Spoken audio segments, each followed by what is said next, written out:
We are going live now. Hello, Internet. Good to see you. I hope you're well. Thank you very much for spending some time with us today. My name is Todd, and I'm going to be Dungeons and Dragoning a Dungeons and Dragon DMing game.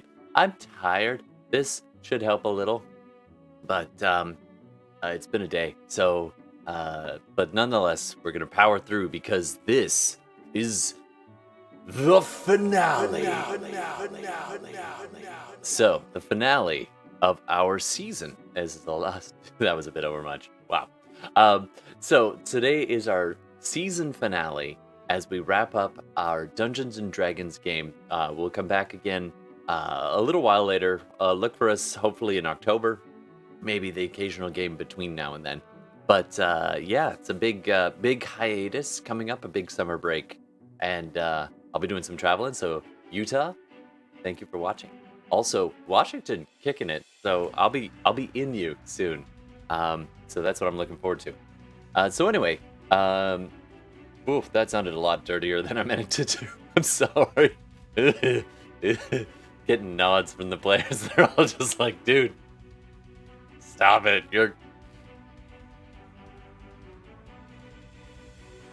I'm tired. It's been a thing. So anyway, you guys are on now as well. Thanks. Oh, actually, I think I've got to get your audio up, and there we go. Now you're on. Yeah. Thanks very much for joining us. To our players who could make it today. Unfortunately, some of our players couldn't make it, but that's okay. We will kill their characters anyway. So we've got. This is a double part campaign. So we had two groups, and I live for that apparently. And we followed the island crew, and we wrapped that up last game. And I gotta say again, super excited. That was so much fun. Thank you all for that. I had a really fun time doing that, and I hope you did too. And like bargaining with dragons and trial by combat, it was a good thing. So if you haven't seen it, Internet, go watch episode 16. But that's not this game. 17. This is now episode 18. And we are going back to Tasvrell, where it all started. Where the shopping trip went sideways. Where Volslo and his brothers captured Rook, took him, kept him hostage. He since has escaped, evaded capture, gathered some allies amongst the mage faction, and is now returning to seek his revenge. And also an orb that the mages want. Alright, so that's where we're at. We're going to go meet the people around the table. And we'll also, let's not forget about the other people who couldn't be here today. And we're still going to play them, so I'm going to get you to help us out a little bit. So that Carl couldn't make it. I believe he was the only other person. And Timely, of course, was going to join us, but timing didn't work out. So we will still bring them in to take them out again. Alright, so let's go around the horn and meet everybody. I think we're going to start with Gordon, since you tied it all together. Hey, Gordon playing Rook, the real Rook. And I feel like, when you have, a TV show with a large cast, and all the main cast is in one group, and all the disposable cast, just with maybe one cast member is in the other group. That's what I feel like right now. I feel ominous. Oh boy. But let's see how this goes. All right. I'm just going to add that back in. Hashtag the real Rook. There you go. Threw that up for you. Awesome. So you were where this all started. And so I'm really excited that we're coming back around to see where we leave it off with this finale. Although it might not be the end of Rook's story, it will be the end of our season. All right, let's keep going around the horn. I don't know, I'm just going to pick randomly. Bela! Hey everybody, I'm Bela.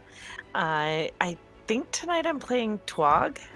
Yeah. Tuog? Yeah? Okay. I love him. He's awesome. So he is a Half-Orc Barbarian. And yeah, he has one goal in life, and that is to beat things down. Nice. I'm reminded of an old Sublime song. Fighting, it's all the same. Hanging with Gordon Dog is all you made to stay sane. Anyway, I don't know that song. oh, it's a good tune. Anyway, Okay. I'm clearly very squirrel. Sorry. Anyway, let's keep going around the horn. Steve, save us. You're our only hope. I'll try. I'm playing Sir Islak Neutron, who is an Aarakocra ranger, and he's like just following along with Gordon's idea of the important character and the non-important character. He to this campaign is like if you brought in Harrison Ford to play a red shirt. Like in his own mind, that's how he is. But he's Nice. totally a red shirt. Absolutely. All right. So, and unfortunately, a couple people couldn't be with us. So Bela was Timely was going to play a mage. Bela is here, but she was going to join us as a mage, and Carl, who was playing with us, was playing Pander Underfoot, a halfling rogue, who again also couldn't join us unfortunately, but that's okay. He's here with us in spirit and will probably join us again soon enough. So that's the idea there. Okay, so I guess you can all just take turns playing Carl if you want, or if you get ideas. Sure, let's pass him around like the town bicycle. Oh dear. You know what? That reminds me, and I almost As long as it's a penny farthing bike. Exactly. Yeah. It has to be the big front wheel. But the other thing is that audience, if you're joining us live, and we do hope you can join us live, camera 2, there we go. We hope you can join us live, and we always take viewer suggestions. So if you have suggestions for a game, please pin some plot points. That's getting harder to say as I go along. Players, you also get plot points, so don't forget about that. They might be able to save you or make your lives more interesting or more complicated. You could share your ideas and we'll make it part of the game. And that goes for the players too, okay? Okay, so let's dive in, and we are going to return to Garrax's rather elaborate abode. A very handsome manse, a large 2.5-story building in the richer part of town, near a market, but surrounded by a wall. The front gate's open with an elaborate sign above it, proclaiming it as Garrax Emporium of Magical Wares. This is the same shop that the other campaign, the other players so long ago visited. And now you return, seeking your revenge. Let's dive into the visual. There we go. So let's find where we are. So as you can see, just ignore the extra boxes there for now. As you can see, there are several areas of this map. There's different floors. There's the entryway with the elaborate, all these different. You would think they're crests or decorations, except they do have price tags as you enter the hall. All filled with these elaborate magical items, some of which are common, some of which are very expensive. And so you've been in here, you scouted this out before, and each room contains more and more riches. You managed to sneak your way onto the grounds without being detected, and Pander, the halfling rogue, clambered up onto the roof and scooted Santa style down the chimney, unlocking a door or a window, allowing Rook access. Meanwhile, Sir Islak Neutron and Tuog, the Half-Orc Barbarian, entered the premises, not being recognizable as Rook would, as potential customers for Garrax. These kind of picture the old wizard in Dungeons and Dragons cartoon, except two of them, both with slightly different colored robes, and they, the two brothers, the Garrax brothers, who would be normally selling things and walking around.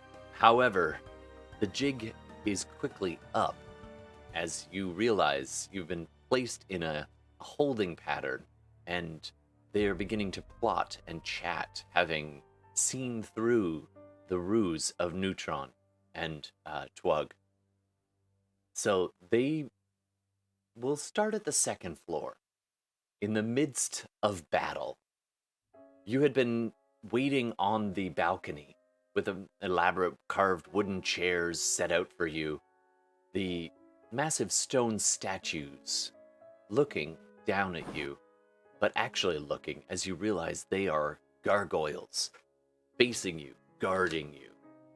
You look over and at that point, I believe Islak went inside and spotted the two brothers, and they began to battle each other. Tuog began to hold the three gargoyles, not one, not two, but three gargoyles off single-handedly. And meanwhile, Pander and Rook entered at the bottom floor, found a halfling locking a little girl in a chest with a little magical silencing hammer, and you made the decision to take him out.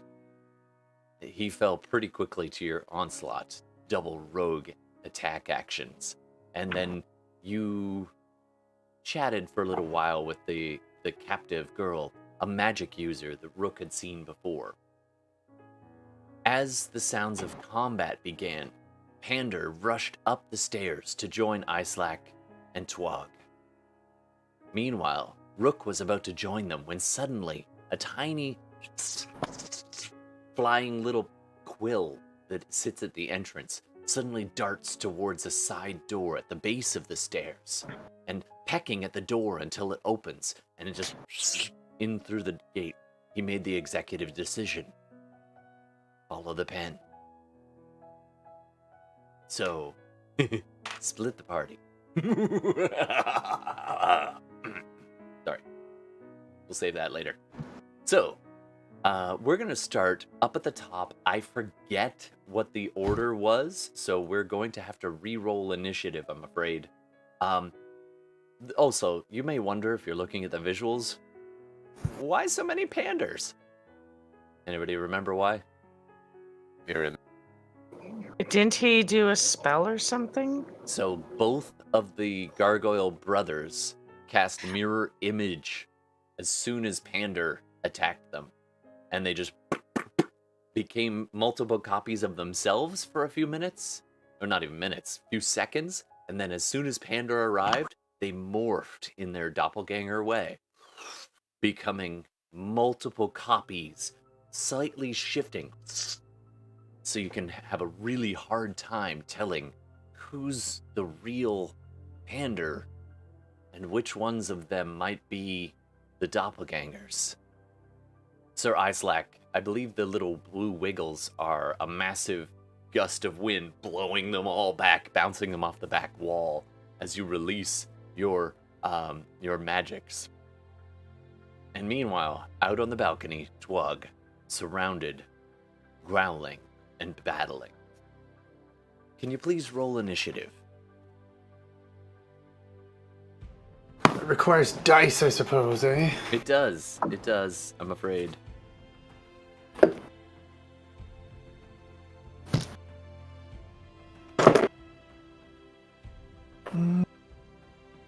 Score. Initiative score. I'm gonna sing random things. Dirty 20. Nice.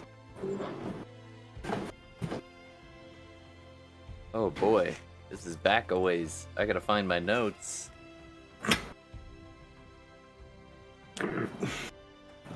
Yes, Gordon, I do keep notes. I just can't find them. I do keep them. No idea. All right. I also have the unique problem that my children, who are still pretty young, they love to steal the monster manual from me. So, I may have to pause and go find that. think my son took it.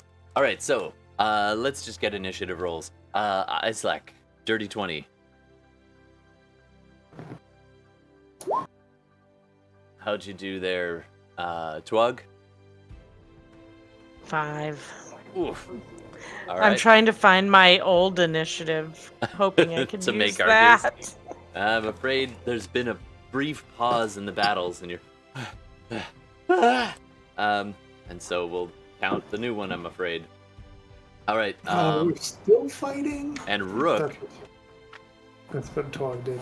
And in this particular moment, because we've split the party, Gordon, if you want to play Pander, you can go ahead and roll. I don't know have if his. Let me see if his character sheet is available for you. Yeah. I will.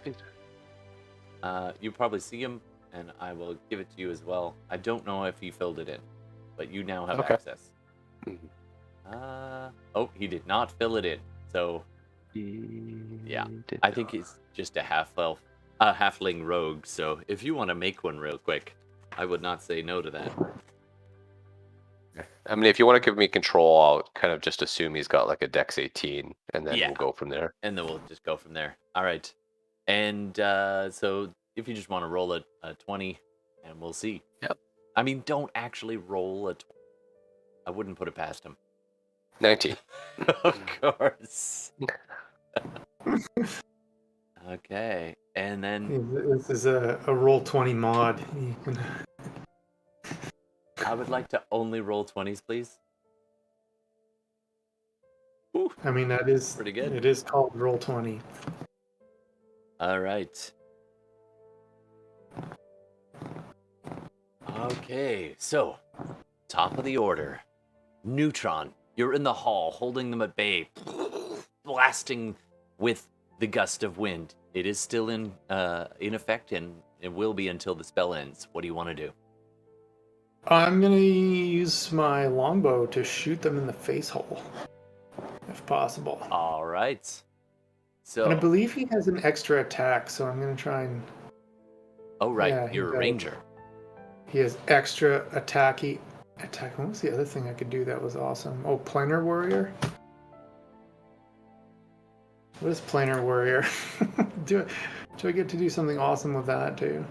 Well, we'll figure that out as we go. So if you want to go ahead and roll your 2 attacks. Oh, as a bonus action, I can do more damage. Okay, I will roll the attacks. Roll attacks. Roll attacks. So that is a 26 on the first one. Oh, that's gonna hit. I need you to roll another d20 for me. Oh, second d20? Yep. 14. Oh, I gotta look up a spell real fast. And Seeing. the damage and the second attack is a 22. All right, and roll another d20 for me as well, please, as I look up mirror image. One of my favorite spells. Love that spell. 7 on the second one. All right. Which is 8. Okay, so I know normally I would do the rolling for them, but it's more fun to make you roll. So, with a 14, you're rolling against yourself, by the way. With a 14, you hit this one at the farthest to the right, closest to the door, and as the arrow hits it, really solid hit too. It just goes right through and into the back wall as that image just blinks out of existence. Bye. Bye. For a second, the other images flicker, and then you now are like, wait, what? Where'd he go? The second roll, however, was a 7, and so it does strike true. And at the moment, that's the one immediately to the left of that.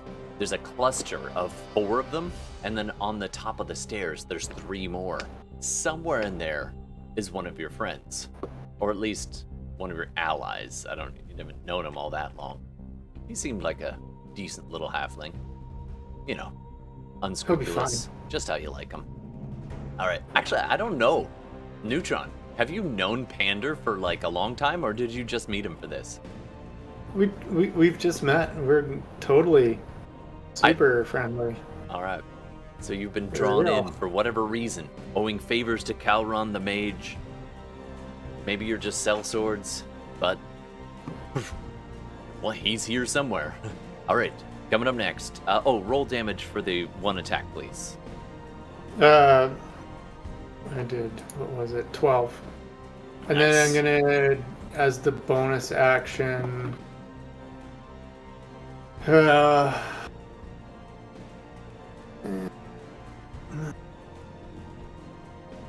Yeah, all the damage becomes force damage, and I get to roll an extra D8 of it. All right. So an extra 7 damage. For a total of 19 force damage. Whatever that means. Turning it into force damage. All right. How much? 17 altogether. All right. Sorry, 19 altogether. 19 altogether. Fantastic. The arrow sticks into this one, and you hear "Ah!" as the one of the brothers reacts and shifts backwards a little bit, and all of a sudden you got an eye on which one it is for now, but it's hard to keep track as the image keeps skipping and almost like somebody's just pressing fast forward, just little boop, a few seconds ahead or a few seconds back, and it's very disorienting. All right. Well, I'm just hoping the arrow sticking out of him is a little bit of an indicator as to which one to shoot again. So the very next time they all go, yeah. Well, maybe if you want to spend one of your part of your turn doing a perception check to be like which one had the arrow, then hopefully that's the case. We'll see. All right. Coming up next, we've got Pander. What's Pander gonna do? Hey. Can you give me control of Pander? Oh, sorry. That would mean I have to figure out which one he is. Oh, he's at the base. I remember that because he nearly fell down the stairs. Yeah, he ran down the stairs. Yeah, he's the closest going down the stairs. Because the other one was going to chase him and turned. And I think was down. Okay, hold on one sec. I don't know if I can pass over control. I believe you've got control of his sheet. You should anyway. Which should give you control of his icon. Oh, okay. I put one down. Okay. And... I will delete one because you've already I can't move him though now. Oh really? Yeah. Weird. I can put him down, but I can't move him. All right. Weird. Oh, got it. Okay, so Pander, and to be fair, I think he was within range of them. So he is good. He sees copies of him. Yeah. And really he's trippy. A little bit worried and also so he's going to use his bonus action to disengage. Okay. And he's gonna move 5, 10. Oh, so he's going back down the stairs. Yeah. Slipping on the steps as he goes. Yeah, and he's calling out for help from Rook because because Rook is probably. Right, I guess I'll just your best Pander voice. It's like, oh, Mr. Rook, I could use some help.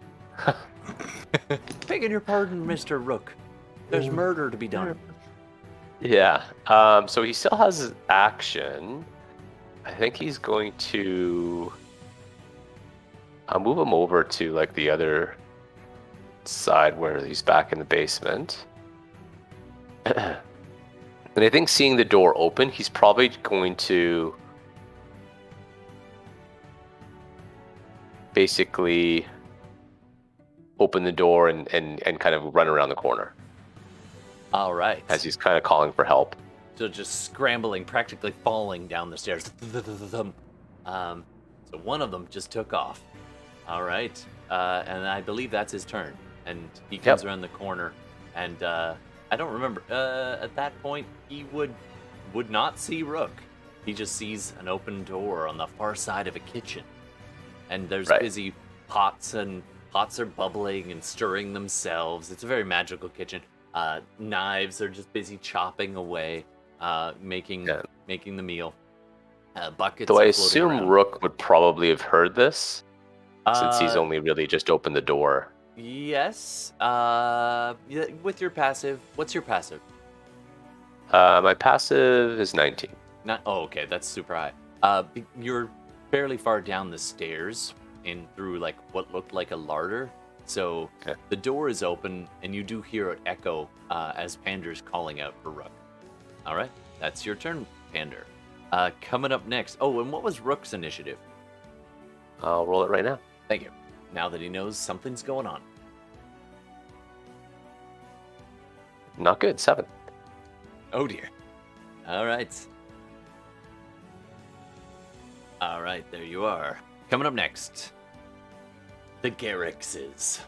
So, all of the various copies of Pander turn and look at each other, and it's like almost like a mirror or a funhouse, except there's a delay as all the heads begin to look inwards, and they give a nod, and then they go, and they start chanting. This high, reedy voice is like, intruders, intruders. And you see these glyphs begin to glow in various places around the room.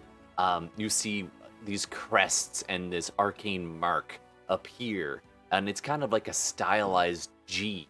It was almost not visible before. It looked like it was just part of a crest on shields and so forth. And now, like, every fourth thing mounted on the wall now is glowing, and you can almost feel this really intense just as the whole house just kind of gives a very slight, like, tingling shudder, as though a big wind has just blown the whole thing, but you didn't move at all. So they activated something. And that's their turn, although they do decide to go... Whoop, hold on, wrong button. They do decide... And those... So... Three of them turn and begin to scramble down the steps. I'll worry about the physics about the way that looks. 3 Panders begin to run down the steps, and the other 3 are going to look over at Islak, and they kind of in their position again, and he looks down at Islak, and the 3 of them raise their hand up like this, and it's actually absolutely terrifying at first because the effect gets mirrored, but it doesn't mirror the damage as they go. And let me just roll a quick number here. Let's all right, that's fine. Just level 2. So as 4. No, it's default is 4. So 5.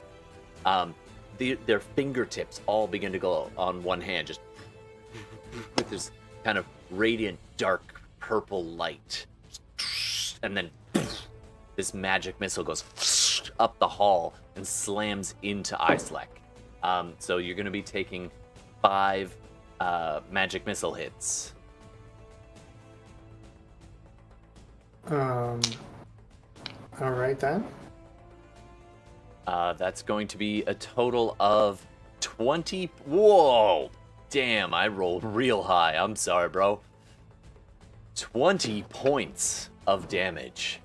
I rolled a 16, and plus 1 on each. So 20 points of damage as the magic missiles. And it looks like all 3 of these Panders did this, and for a second their image flickers, and you can see the one of them is the guy, and the 5 missiles come out, and then the image flickers again and slams into you. And that's their turn. Coming up next. I guess Rook? Actually, it's the gargoyles. So the gargoyles surrounding Tuog out on the balcony, just beginning to circle around him, and their stone claws are hard and sharp as they all and they lash out at you. I believe they get 2 attacks each. First attack does that's not going to be great. Does a 13 hit your AC? Okay, well, a 5's not going to do it either. No. So one of them, you duck under this open, outstretched arm. The second one, again, lower than 13 on both attacks. You're just nimbly sidestepping or sticking your arm in there, like your arm out to block their strike at the last second. I am pretty nimble. Yeah. This massive half-orc showing what they're worth. Oh my goodness. Yes. These gargoyles are rolling trash. As that is a 7 and an 8. You are the luckiest half-orc ever. As these things just try to take chunks out of you. You even dodge at one point and they bash into each other. No damage, but you're just tying them up in knots. And they do not get any purchase on you. Coming up next, now it's Rook's turn. What do you want to do, Rook? You're standing at the hearing entrance. Kind of like the kerfuffle, like while he thinks that the pen is leading him somewhere, that it probably is the right way to go. Yeah. He's not the type to abandon kind of comrades if they're in the middle of a fight. As it goes off into the dark. He kind of has a little bit of a he sees it. He's like, all right, I'll get you.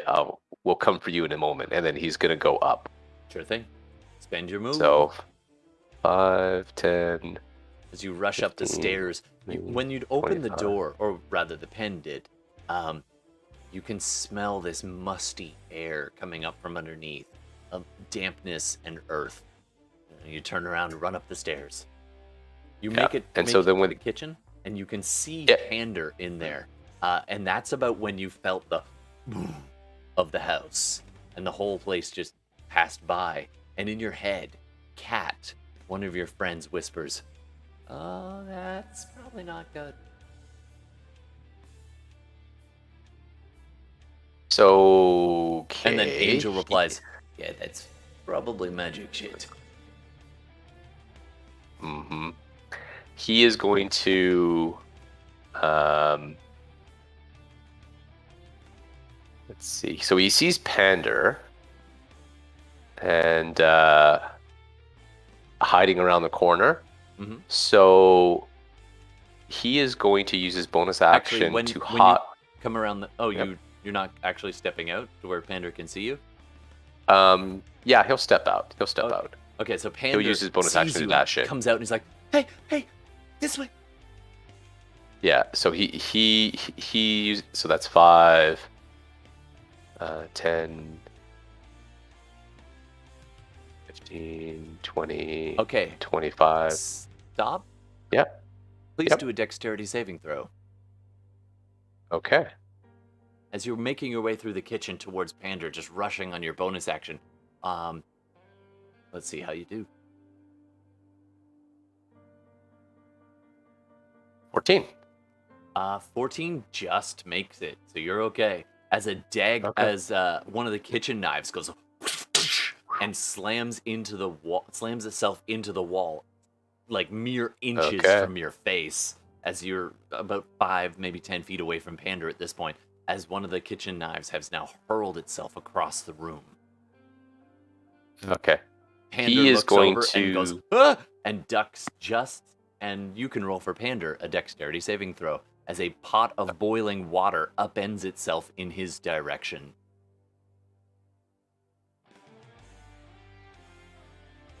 Me too.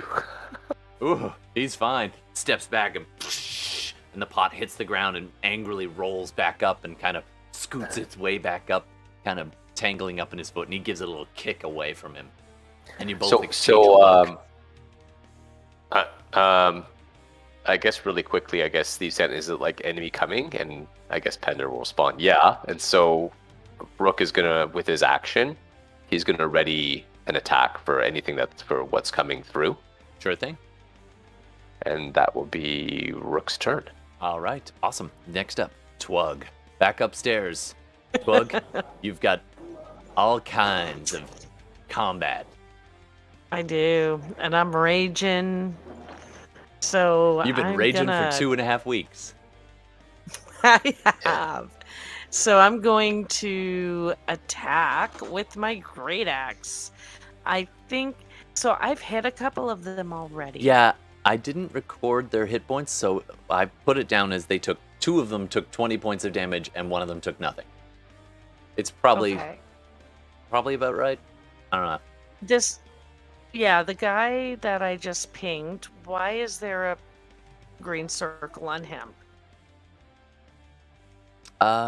Did you daze him or something? No? Not that I'm... Mark him? I looked for any kind of thing I could have marked him with, and I can't find anything, but I'm new at playing one of these, a barbarian, but all right, I can't... For fun, because I didn't do my homework and find all the things for it, I'm going to say that one was hit by one of his brothers, like one of the other I just gotta be careful with brothers, because there are brothers running around. The other gargoyles, in all your dodging, dipping, diving, and ducking and dodging, 2 of them smashed into each other, and that one's going to be disadvantaged next round because they bunked into each other. I don't remember what the green meant. I don't either, which is why I asked. So hopefully, all right. Disadvantage for a round is fair. He's been hit, so I'm gonna hit him again. Sure thing. And are you going to do great weapon mastery and reckless attack? I'm all by myself. Well, I'll do great weapon master attack, but do I have the other one? I don't see it. Oh, reckless. Reckless. You'll attack with advantage. But then they all get advantage on you. But if you attack the one that has disadvantage, it'll just be a straight roll. So if you don't attack the one, but like all if you attack the one of the other ones do. But they will all have it on me. Yeah. Yeah, I've got 3 of them on me. I don't want to take that risk. Fair.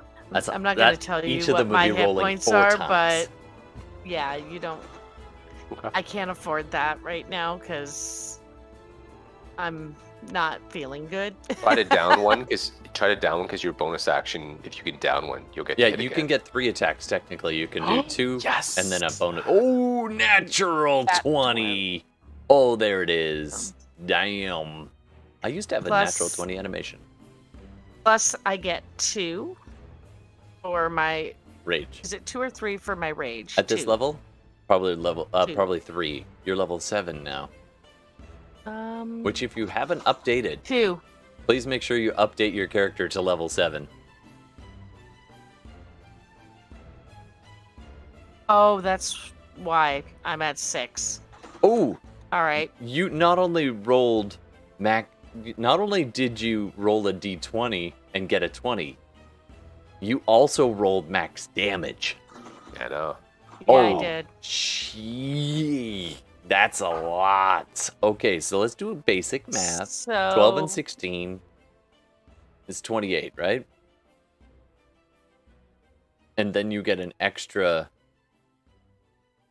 little bit there. What's the second one? Oh, you rolled another d20.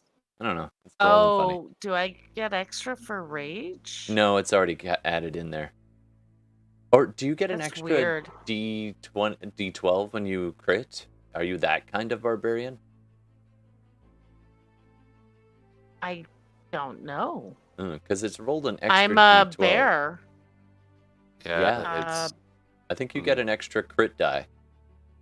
I think that's how that works. So that's why it's a 3 and a 9 and 16. So you got because you did 31 points of damage. Describe it. What do you want to you just took them out. Okay, which means I then also get an extra attack. You would have gotten it anyways because you critted. But if I reduce a creature to 0 HP, if you crit or reduce, I can make. Yeah. Okay. Either one. All right. Either one. I'm gonna say you smash not the one on disadvantage. You smash the one closest to the window. You duck down. You spin around. How do you want to take him out? And I just go overhead and come straight down on his noggin. Just like a watermelon. And there's this weird resistance as you hit the stone casing of its skull. And it just crack. It's got that vibration in your hands as your axe hits. And you drive through. And then all of a sudden the resistance gives way. And then it's not fully empty though, as it drags through the sinuous, through the skull and the brain. It's soft underneath. And the blood begins seeping out as you cleave it deep into its center of its chest. And then it falls backwards and you yank your axe back.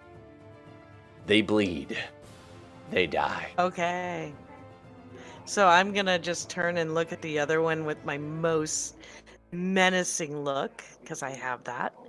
But this time it's just for flavor.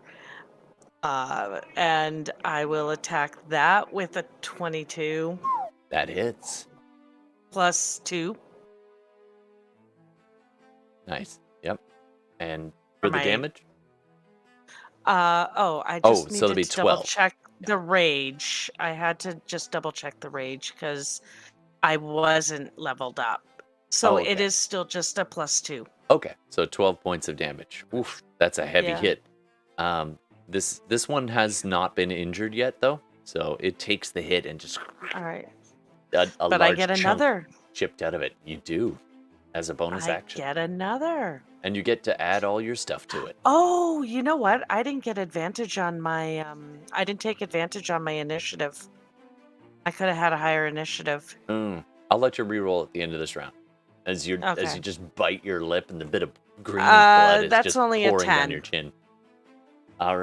10 to hit on the last one. You kick out at it, and it. Oh no, Yeah. you swing again, and the last one leaps back at the last second. You're panting, you're trying to catch your breath, and you're just seeing red. But you missed. So that would make. I just rolled a d20, and that would make my initiative 8. Much better, much better. All right, Better than the 4. it is. You just Or double. whatever. Nice. Yeah. All right. You now are only facing 2 enemies. All right, coming up next, top of the order, Neutron. What do you want to do?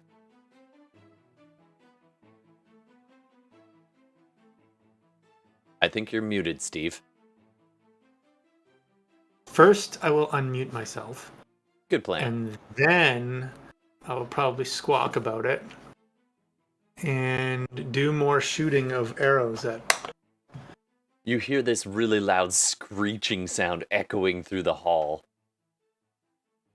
Can I perceive to see if I tell which one of those has an arrow sticking out of it or was previously injured? I would say I would let you do that as a bonus action. He ain't gonna take that time. Ain't nobody got time for that. He's gonna shoot twice because it works 50% of the time. It works every time. Nice. 24. All right, First. and roll another d20. I'll roll for the bad guy. 6. It hits. It actually goes. And then through. a 26. And roll another d20. 17 on that one. Okay, so the first arrow hits, and then you see them all flicker again for a second, and now they've all got various arrows sticking out of them, so it's hard to tell. So you send the arrow through again, and the second one bamps. Oh, sorry. Pay no attention to the man behind the Pander. So you did hit once. Go ahead and roll damage. Damage roll.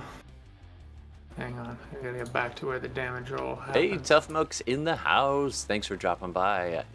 Sorry you couldn't join us. If you have any suggestions when your mage shows up, Timely, we're happy to game by remote a little bit.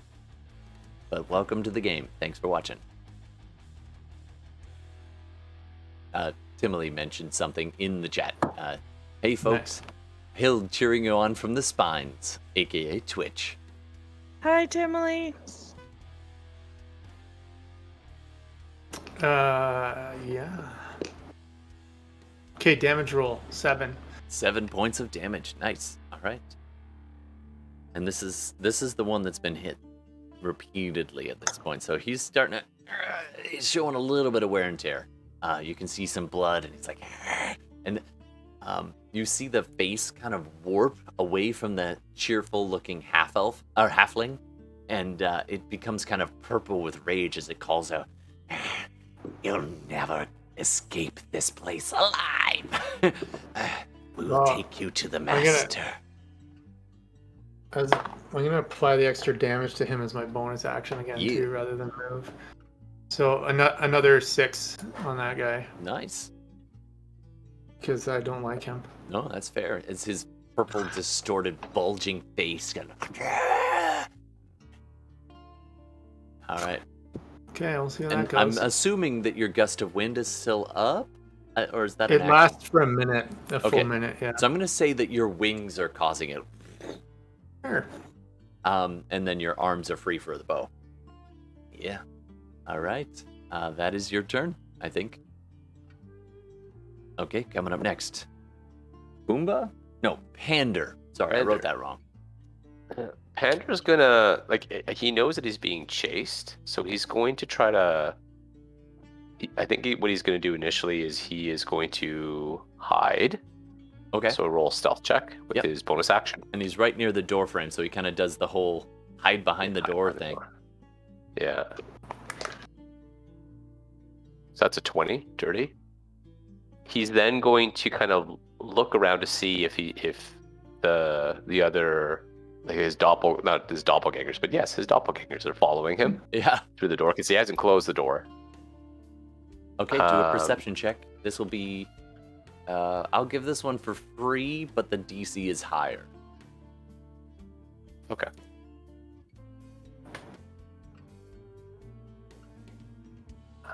And I'm just going to assume it's a little bit lower. 12.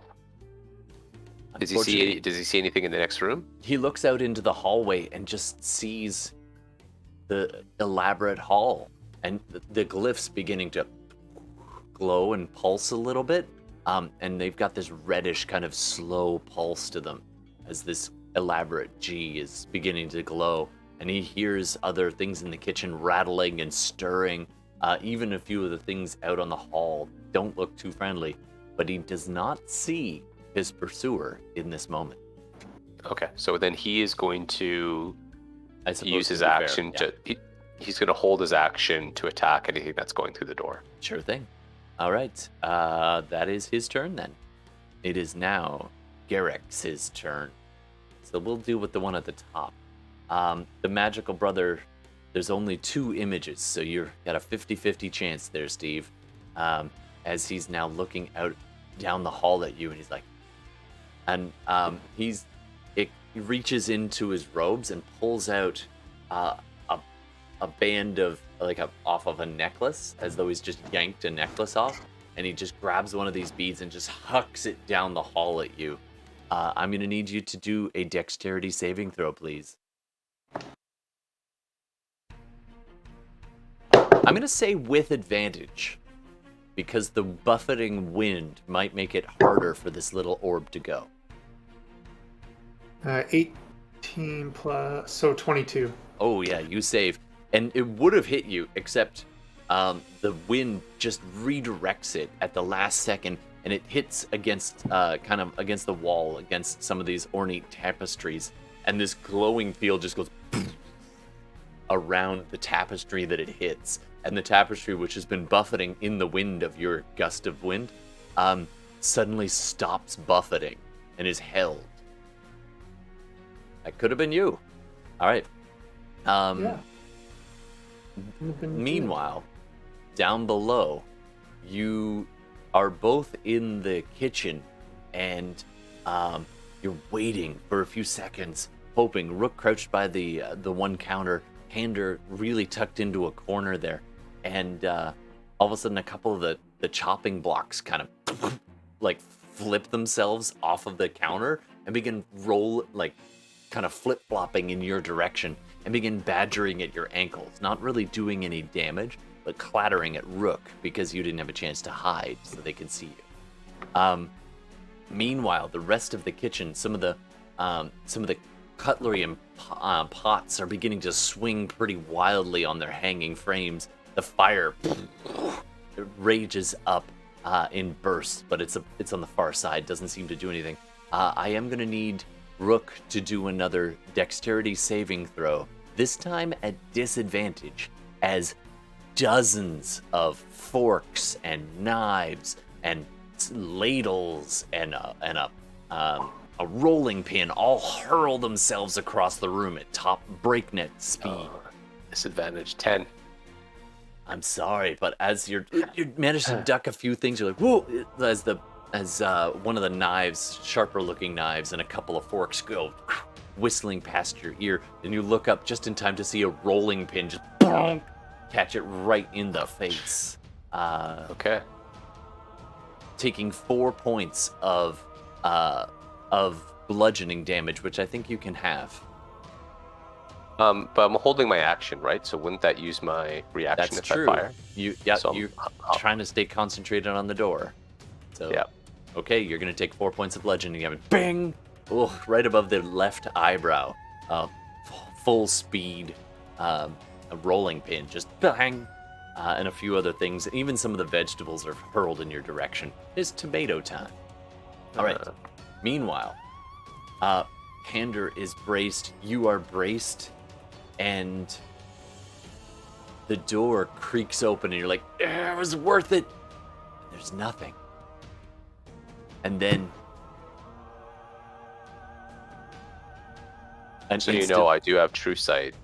You do, because of those glasses. And you turn around just in time to see 3 Panders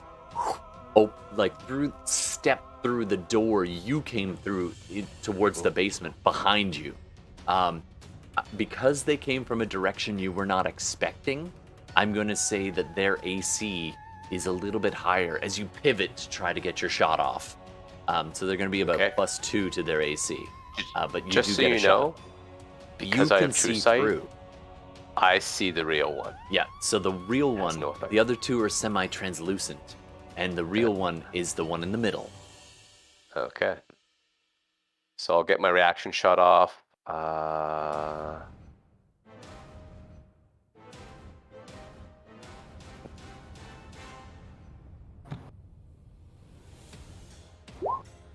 $15. Nice, definitely food fight.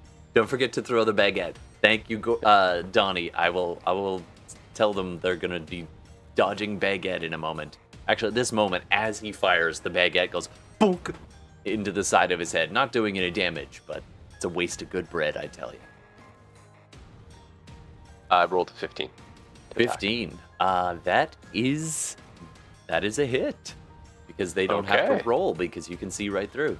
So go ahead and Okay. roll your damage. Yeah, but it won't be sneak attack. Unfortunately not. There was a food fight.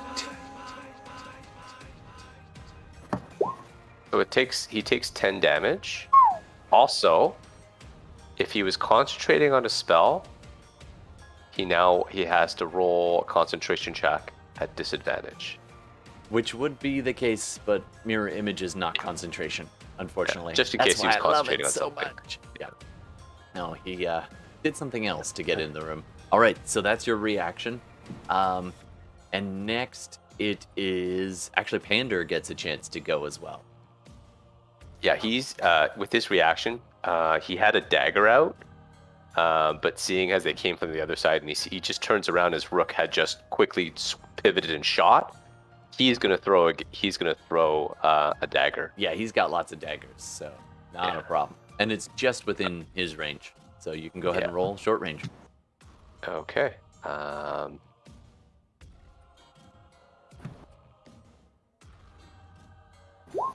26. Ooh. Now roll a d20 for me, please. Okay. 7. Okay, that's actually good news, because they have to roll high to hit one of these things. So he sees it react, and it hasn't had a chance to flicker as the arrow strikes true from Rook, and he targets that one. A little flash of silver as the dagger goes. and digs in. Go ahead and roll. He was stealthed, so he gets to add. Oh, that's right. Oh, okay. So then Oh, he and he gets rolls his max damage too. max for the dagger, and yes, he was stealth. So And he will does have a roll, +1 dagger, unless he's going to have thrown a non-+1 dagger. He might not have. I think I think that would have I been think the he would have +1 thrown the dagger. non one because Yeah, he doesn't want to just lose. He'll his just plus draw one. and throw a different one. No big deal. Yeah. Okay. So that's max 8, and his sneak attack. We're all level 7, so he would get 46. That little halfling just done a lot. So he does 19. 19. So between us, points. we've done 29. All right, 20.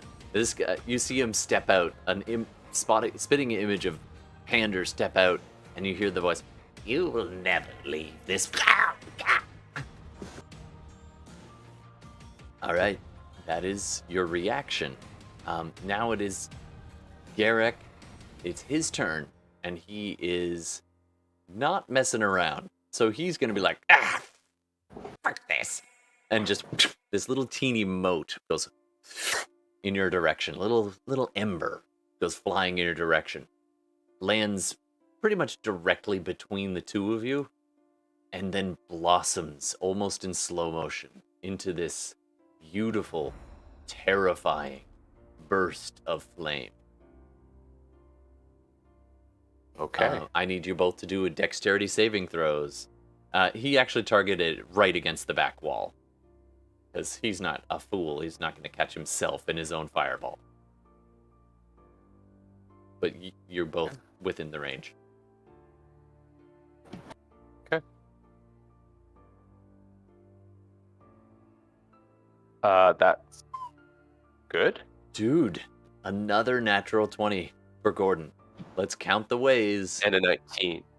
So Damn. 28 for Rook and a 19 for Pander. That's a good. Ooh. Okay. You both make your saves, and you both have evasion. So But here's one thing with Rook, whereas Pander, he just somehow the flames just miss him as he's kind of evading underneath the pantry. Rook is caught in the open, and as the flames are coming at him, he actually doesn't dodge. He actually just flickers, and just starts to go translucent. oh, nice. And the flames just go through him, it's almost instinctive. And then as the flames subside, he's back to normal. He just kind of looks like. And in that moment, as you step away, your friends are all gathered around you, and you can feel their hands on your shoulder. You can feel Angel clap you on the back and be like, "Good one, mate. Give him hell." And then you're back in the room. And Pander, the only way he could have dodged all that would have been to just slip around the corner, and the flames go blasting through the doorway, and he's just like, all right, that is that. He's still got a little bit of movement left as Pander, well, not that Pander, the Garrax retreats back into that doorway, leading down into the basement, as the three of them go into the door frame and out of the immediate sight. All right. That is their turn.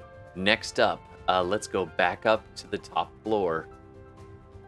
Let's start with the two gargoyles. Two gargoyles surrounding Tuog. These two begin kind of trying to force you into a corner. So they both, actually, you know what? They're not totally stupid. I'm going to say they're going to try to flank you. And so one shifts around to give them advantage on the attacks. So first attack. This is all +3, so does a 17 hit your AC? Yes. Okay.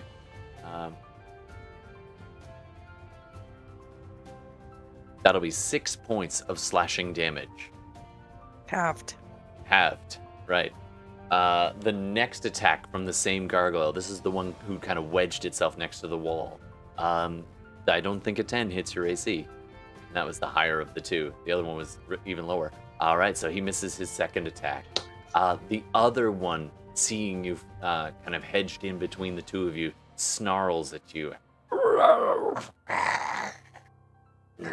Just die, orc. I don't think so. I don't think so. Does a 18 hit your AC? It does. Yeah. All right. So you're gonna take 7 points of slashing damage as the claws open you up. Halved to 3.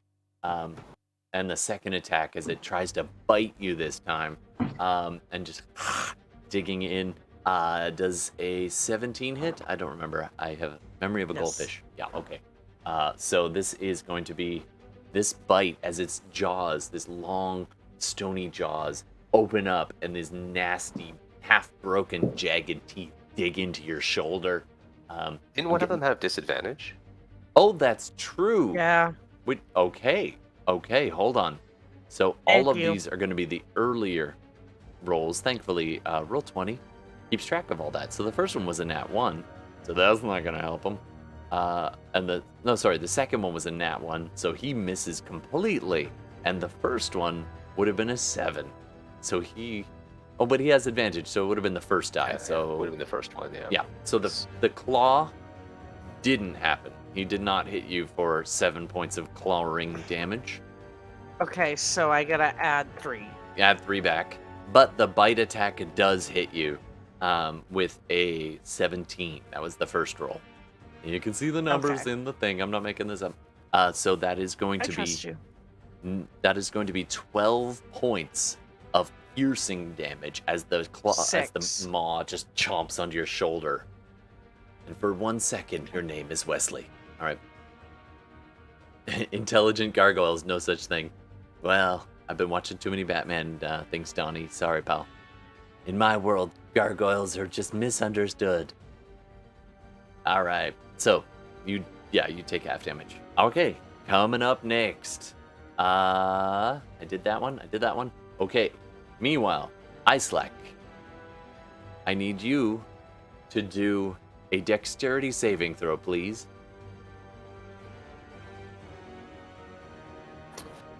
Hang on 1 second.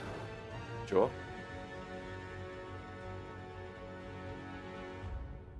So these walls are lined with various shelves and accoutrements. Some of them Are you doing strength saving throws for those guys each round? Each turn of theirs that they start in the line of that wind, they need to pass a 50, like a DC 15 strength saving throw, not to be pushed backwards. Okay. Well, they weren't trying to advance on you, but I will say they will get pushed back into the wall unless they succeed at a DC 15. Okay, thank you. I will roll just for the last round. We forgot earlier and too far back. I'll just roll this one.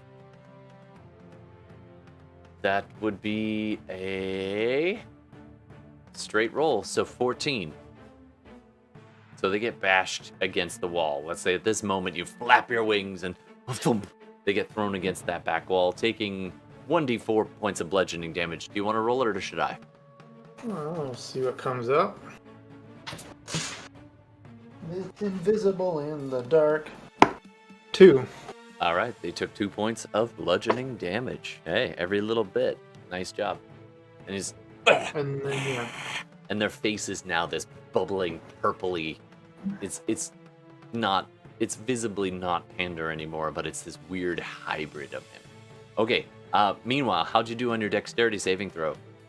Oh, I didn't roll that yet. 17 on that one, and 20 on that one. Why'd you roll twice? Oh, I thought you said roll twice. 17. Nope, just one. That's a pass. So you're going to take. You don't have evasion as a ranger, do you? No. Okay, so you're going to take half of this as a halberd in one of the cases on the wall has been rattling, and all of the different accoutrements along the wall, mostly shields and other things, start kind of shaking. and this halberd kind of hops itself to the edge of its shelf and yeets itself off and falls down and just thunks into one of your wings as it falls. You're only going to take half damage, but it's a halberd, so they Yeah. do. So only 5 points of damage, halved down to 2. As you take a bit of slashing damage, it hits the ground and begins to flip-flop uselessly on the ground, trying to get in your direction. The other things begin to fall off the shelves in your direction. It's this weird cacophony of things falling, starting at the end of the hall and beginning to fall inwards towards you. And Halberd's the one that got to clip you. All right, that is their turn. Coming up next, Rook. Rook, has he lost sight of? He did. They ran around the corner and in through the door that you came out of. Yeah. They're heading down into the basement.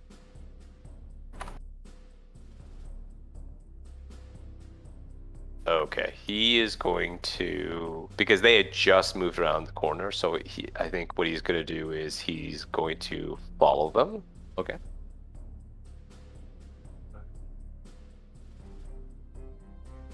And 15, 20. As you come around the corner, you can see them about halfway down the first flight of stairs. And you can tell that it's the middle one is actually him. The other two are moving and shifting. You can still see the outline of them, but they are not. They're not going to escape your vision of those magical glasses that you're wearing. Okay. I'm actually going to put my bow and take out my magic dagger, and I'll use the rest of my movement to get right up close and stab him. Nice. All right.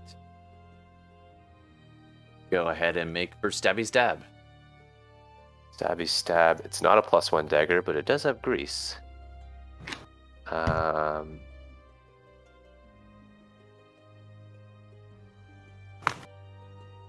Ooh, just a 10. Unfortunately, that's a miss as you go rushing in. Terrible. Even though that you can see which one's really him, the image of the other thing still trying to get in your way, and it's just distracting, even though it's mostly translucent. So you hit the wall beside him, leaving this gouge. All right, anything else you want to do? You do have a bonus action if you want. Stabby stab, pokey poke. Thanks, Donnie. Yeah, can I draw with my bonus action like a regular dagger with my offhand and try to stab him? Sure. It is an offhand, but you might be able to get something. Yeah, a little bit. Ooh, terrible. 10. Missed that too. You're getting them all out of the way. Yeah, I know. Double whiff. And you look at him now, and the face of Pander's looking back at him. And he says in Pander's voice perfectly, he's like, "Why are you attacking me?"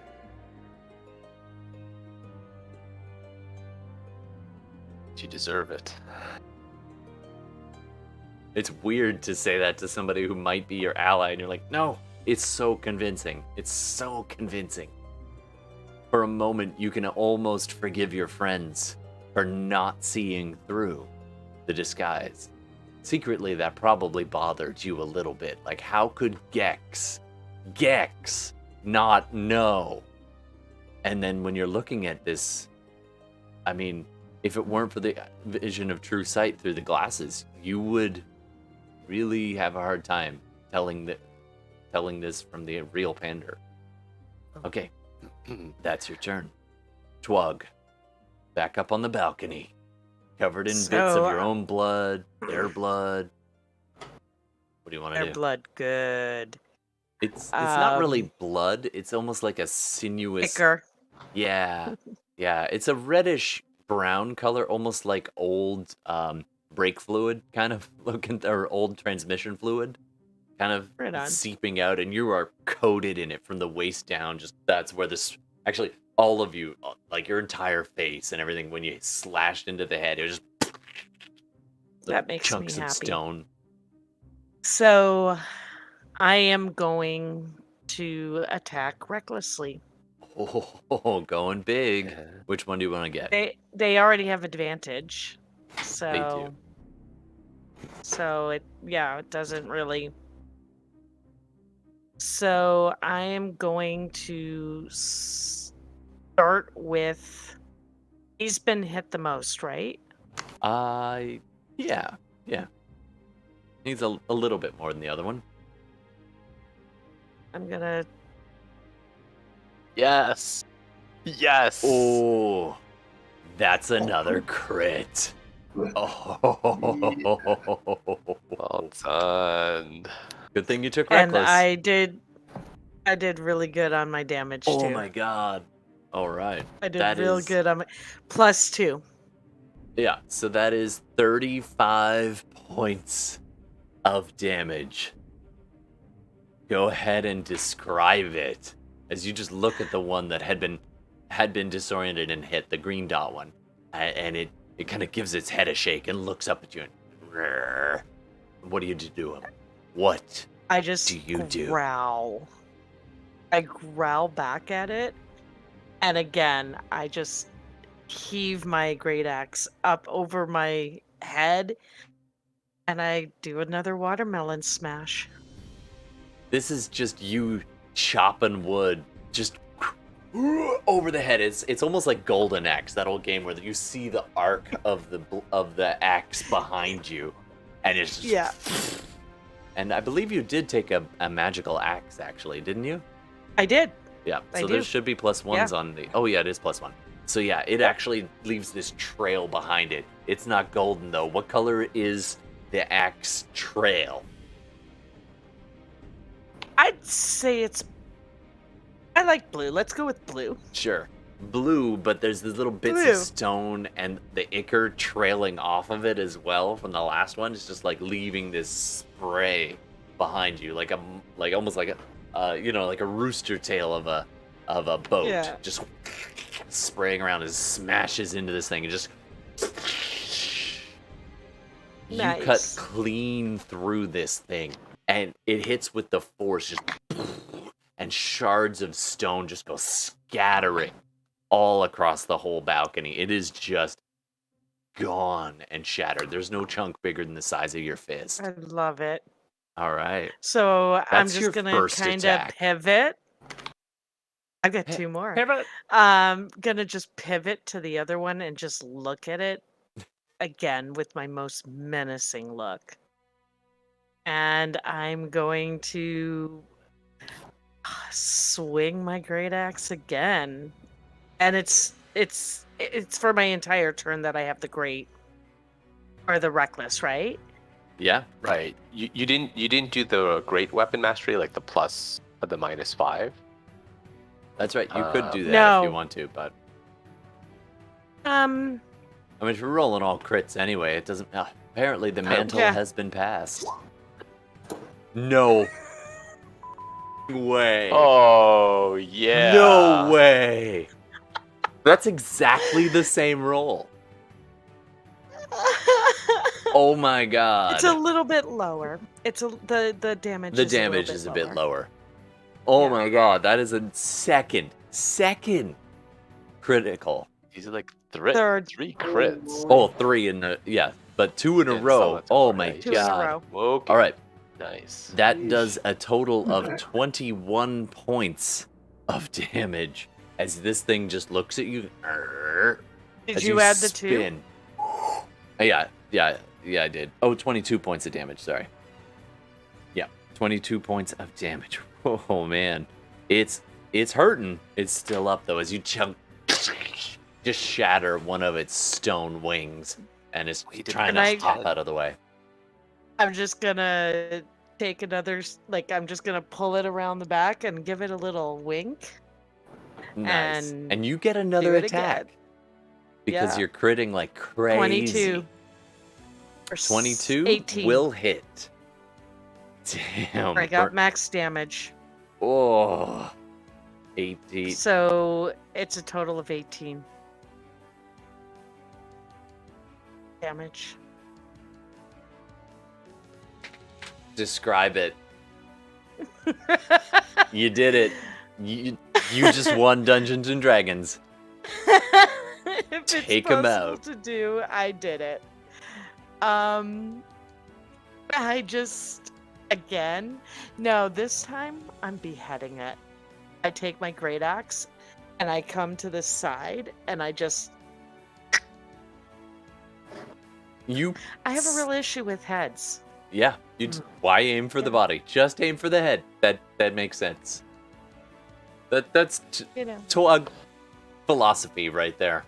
So you've just done a massive swing and you backhand it towards him in a spin, almost just like if you were doing like a full spin around, and you actually do the full 360, and it just goes and takes its head clean off. The head bounces into the corner of the hall, but you hit with so much force that it actually goes smashing through the doorway, the body, the decapitated body, smashes through the doorway into the office of Garrax in the room before. So there are now 2 exits.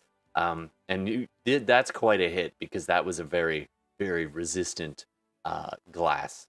And it is Nice. no more. So I'm going to. You still have your movement. Yes, I do. And I have. You can go out into the hall where you see the wind just buffeting past and hear a clattering of a whole bunch of stuff hitting the ground out there. Or you can go into the office. But I can get through the office, right? You haven't been in the... Oh, you know what, Rook? Do an intelligence check for me, for Tuog. Okay. Because to That's see a if you straight can recall the layout. Because Rook did describe everything. Whatever your This is intelligence just at a normal roll. Yeah. 18. Oh my god. That is one educated half-orc. And he's just like, almost perfect recall. Hey, brains and brawn. Nice. All right, so you recall that there were actually 3 exits out of the office. So there's this one that is on the north end, which you can see, but there's also a spiral staircase, a narrow spiral staircase winding its way down, just almost where the gargoyle's body landed. So you step over the shattered threshold into the room. Which way do you want to go from there? By the way, I can't move my character. Oh, for some reason. I'll see if I can fix that. It's not letting me. Yeah. It's weird. But I want to go right here. Okay, so you go rushing through the room, and you get to the basically midway, like 5, 10, 15. You're about to go through the other door leading out into kind of a dressing room area where Islak had been waiting prior. And there's those 3 big chests that Rook was like, question mark, on the map. And you're about to go through the door. You reach down to open the door, and then suddenly you hear something behind you. You hear a clattering and a clanking as a massive suit of armor suddenly animates right next to you, and the blade just goes as you go to leave its area of effect, and it gets an attack of opportunity at you. And because you weren't expecting it, and you're still reckless, it's got advantage. I have. It shouldn't. Oh, you have alert. But you were No, I reckless don't have this alert, round. but I do have another feature that as long as I'm, what is it?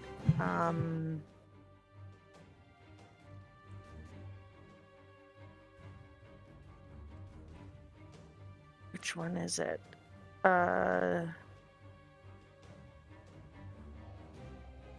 Is it the one where you can't be surprised? Maybe this is at the beginning of combat. This wouldn't be the beginning? Unfortunately, no. You're just like trying to run at the last few seconds of your turn. So all right. it does I get was a swing thinking at of you. my feral instinct, but Oh, okay. So it does. Whoop! Wrong button. Sorry. You does get a swing at you with advantage. It would have had advantage anyway because you were still. I was dice rage. are out of control. I'm reckless. recklessing. You are definitely reckless as it runs past. Does an 18 hit your AC? 18 hits. Okay, that's going to be 2d6 plus a bunch. Okay, that's going to be 11 points of damage as this Halved massive is blade. 5. Yep. As this slashing damage goes up your back, and you're like, eh. All right. As All this right, massive I'm suit of gonna- armor, the head of it kind of flopping half open, goes. Rook I'm gonna would keep definitely running. recognize this. Okay. I'm gonna keep running. Let it come after me. All right.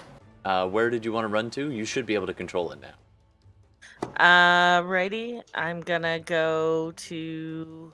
You probably have movement for days, so 5, I have 10, 15, yeah, I have 40. 30, 35. So you can get right there, right where you are. Yeah. You're at the next door in the dressing room. And you can hear on the far side this buffeting wind, this clamoring, but the door is closed. Okay. And with that, we're actually going to... Well, do you want to do one more turn or take a break right now? Quick break? We can take another turn. Okay, let's take a quick turn around. Neutron, top of the order. What do you want to do?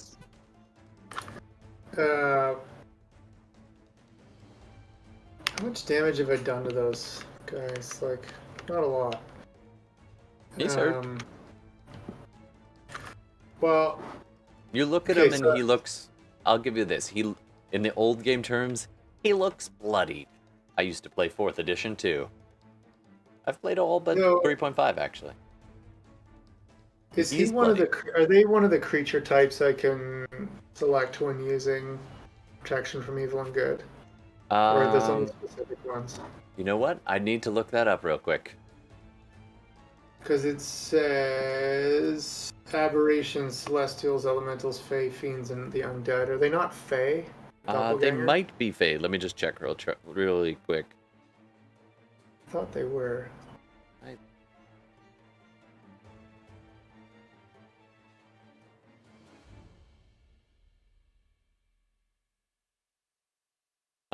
It is none of those. It is considered a monstrosity. I guess I can't use that on it. Um, Okay, that's what I had thought. I'm gonna say that Sir Islak Neutron is well learned and quickly runs through in his mind, would this spell take effect? Yeah, no, And he it won't. determines no. Well, in that case, I will do just gonna keep shooting. This is like two guys in the ring just punching it out.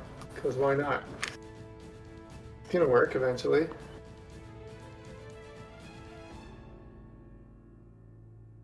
All right, so go ahead and Yeah, make I'm your not rolls. rolling that second die. What's the second die for every time?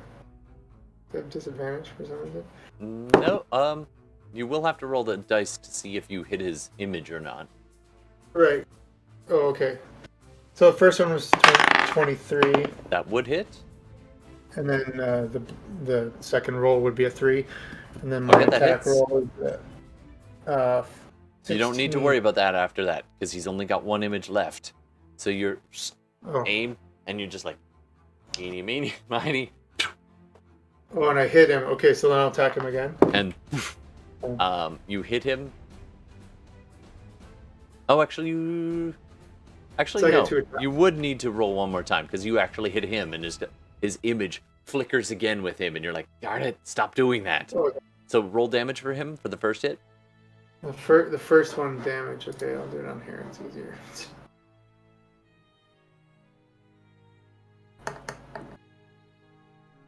8, and then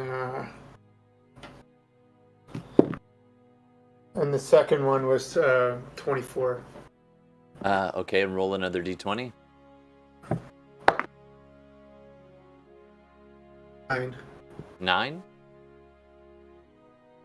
That also hits him. Roll damage. Okay, second damage, and then again I'll use on one of those. Use that bonus act. No, might not do that. Okay, damage again. 11. Oh boy, he is looking pretty rough. He's like pincushioned And the one that you're not hitting right now looks at him and is like points down at his chest. He's like, I know. All right. Did you tell me before if any of these doors here are open? Any of those 3 doors? Unfortunately, at the moment they are closed. You have a vague idea that they're kind of dressing rooms and Yeah, but this is a window back here, right? it is, yeah. And Rook did say that most of the rooms had windows on the outside, so they would have windows as well. There are So if I still just- things my- like hurling themselves off the wall. You're kind of sidestepping. I'm just trying to I'm just trying to decide whether to use that bonus action to apply more damage, and whether or not I can use my movement to go through one of those doors afterwards. I don't think so. So I'm just gonna use the bonus action to apply more damage because I like damage. You could, I just don't recommend it. Yeah, Everything's like alerted and whatnot. Like kill him. yeah. Ooh, an 8 on the 8 plus what? I forgot. Feats. Hang on, it's down here. Planar warrior. Just 1d8.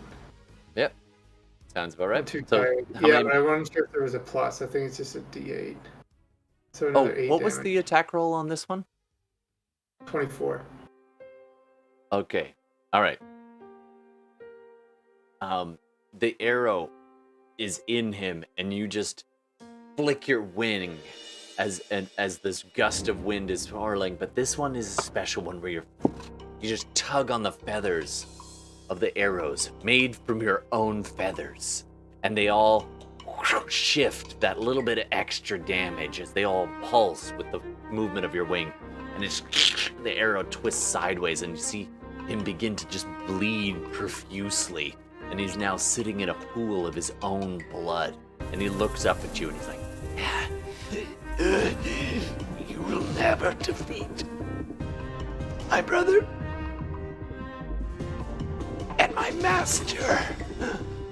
Master, I am coming. Uh-oh. and he falls. And the images of Pander fade. And for a moment, you see the little wizened old man pressed up against the door, backed into the corner by your wind, buffeted, the arrows just pin-cushioned and bleeding out. And he is dying. Get dead, bugger. All right. That was your turn. Next up, Pander. Pander's gonna 5, 10, 15, 20. Yeah, he's a halfling, right? So he's 25. So that's Yep. his movement. Mm-hmm. He's gonna dash 5, 10, 15. I guess it's about there. Yep. And He dives through the door. with his attack action, he is going to throw another dagger. Sure thing. At There are one of the three other of Panders. himself in the room, rushing down the stairs, you trying to stab him. Go ahead and make your roll. Okay.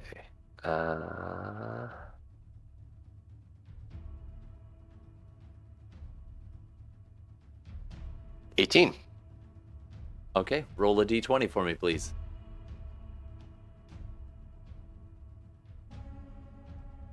Ooh, 17. He No idea, I throws need to the roll dagger. over. He sees the one right next to you and he's like, no! Throws the dagger. It goes right through the image. It evaporating as soon as it hits, and the dagger goes flying right past your face and sticks into the wall. It was real damn close.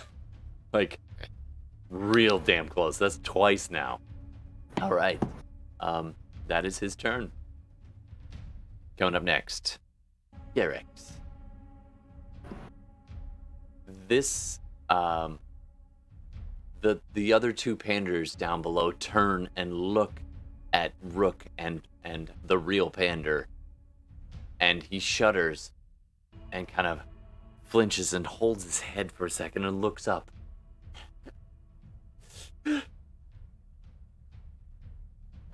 You will have our revenge.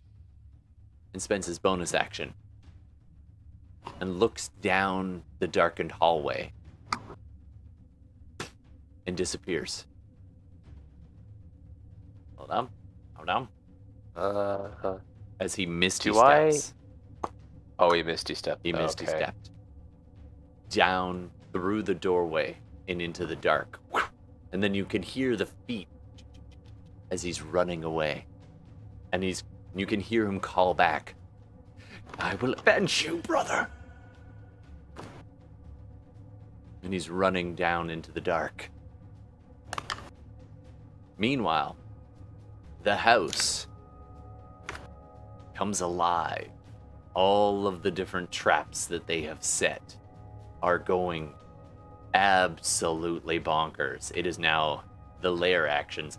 This massive, the massive armored statue thing that held Rook prisoner for so long goes rushing up behind Tuog, and is going to take a swing. No longer reckless, though, I don't believe. Oh, no, would it be reckless? It depends if their initiative is before mine. It is. So then I would assume. Yeah. Okay. I don't know how that works. Like. Does a 17 hit your AC? Yes. All right. By the way, I put my AC on the. Oh, thank you. Roll 20. Okay, it doesn't do all that much. It does 10 points of slashing damage, but you'd half that. So 5. Yep. And then it's going to swing again, this massive two-handed blade just arcing over you as you're like trying to get out of the way. But it's fierce. Oh, the second one around misses you as you see it. You now know it's back there. The blood pumping in your ears prevented you from hearing his approach the first time. And then you duck under the second swing and it carves a massive slash in the door. Meanwhile, out in the hall, Islak, you have just a few seconds to celebrate your victory as you're like, ah! And then all of a sudden, the tapestry to your left, which had been frozen, the yellow kind of field around it fades, and the tapestry suddenly goes and tries to envelop you. I need you to do a dexterity saving throw, please. Go high dexterity, go. 13. That is a fail. So you're not going to take much damage here, but you are considered grappled and restrained as this tapestry slips its way off the wall, and it's basically a rug of smothering. It starts twisting around you, tying your wings in as you're trying to. I will give you this, because it does just barely enter in doing so. Has to pass through some of your gust of wind. I will make it do a strength saving throw to see if it's able to press past your gust of wind or get blown. Oh, you are the luckiest zombie. That is so funny. You rolled a 2. So it goes to envelop you, and you know it's got you dead to rights, and then the wings just buffet it with gust of wind, and the whole thing just flies away down the hall like a leaf on the wind. That is hilarious. And it gets pushed like all the way down the hall, down to about 25 feet away or so. And that's where it kind of flaps against the floor, and the tassels are trying to climb along, push against to climb towards you again, but it's having a hard time. All right, that gust of wind, man, that is super lucky. All right, Rook, what do you? Oh, sorry, yeah. Tuog. Sorry, her reroll on the initiative. She's just above you. So Tuog, the massive armor is behind you, and there's a closed door in front of you. What do you want to do? I'm gonna attack recklessly. Try to take this thing out. Nice. Go ahead and roll. So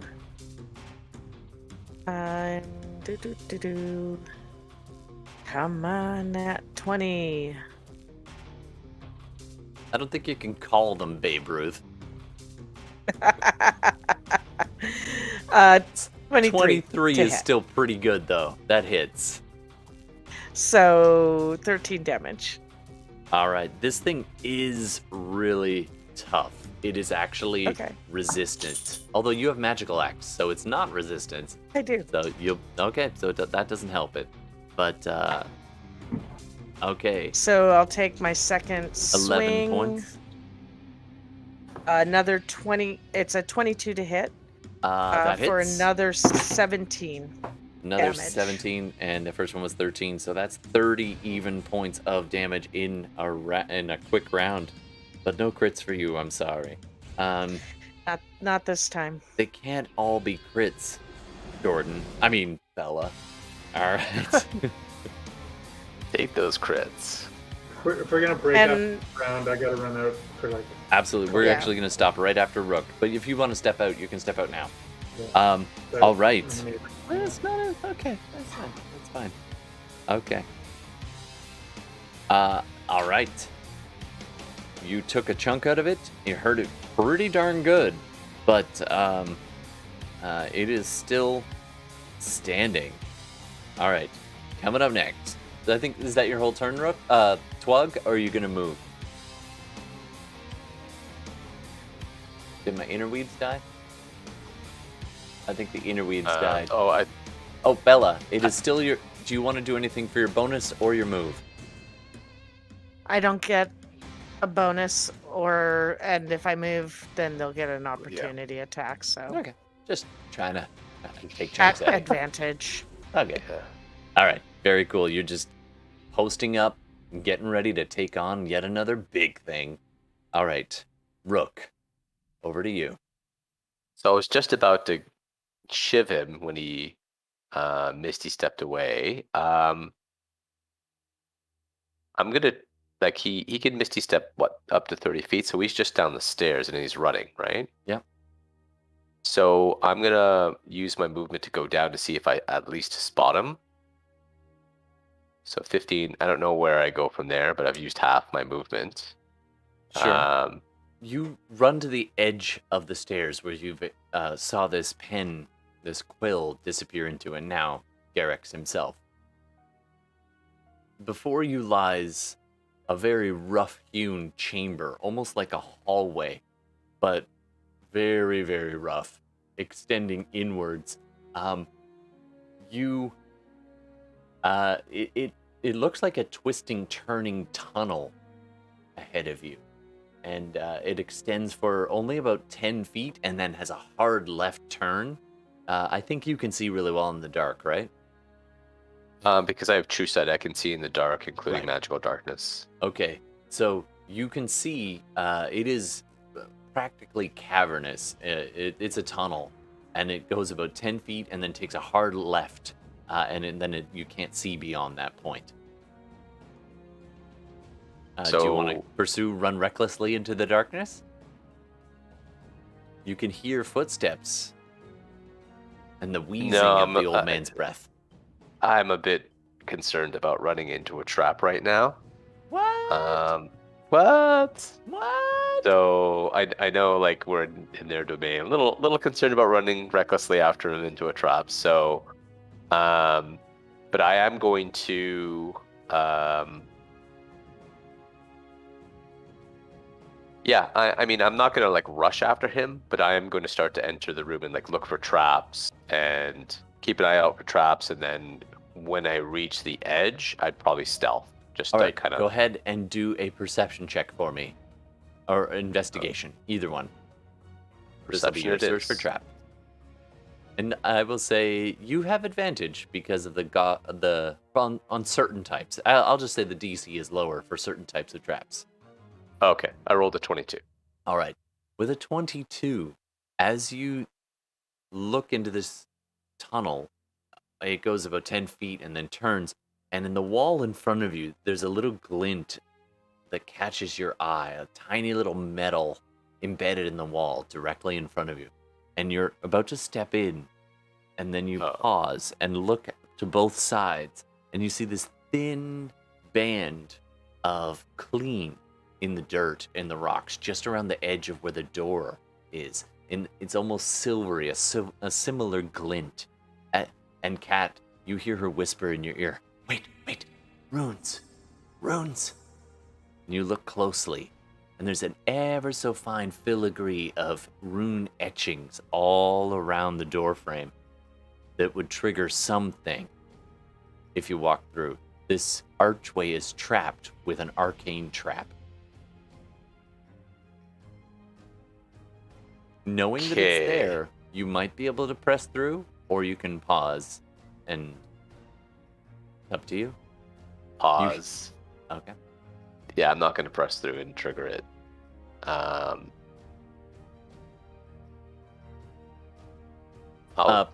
I'll from Pan- above goes, "Go on, he's getting away!" And you And I say trap. There's a trap. and he stops, and he's just at the top of the platform, and he steps back and pulls his dagger out of the wall, and kind of takes a bit of cover. And Kat whispers in your ear, and she's like, "Now, if I'm reading this correctly, arcane traps, once they go off, there's a reset time, or unless you can dispel it." A dispel. Shit. You could. You get the impression she's saying you could trigger it and try not to get hit, and you know where it's coming from. Yeah.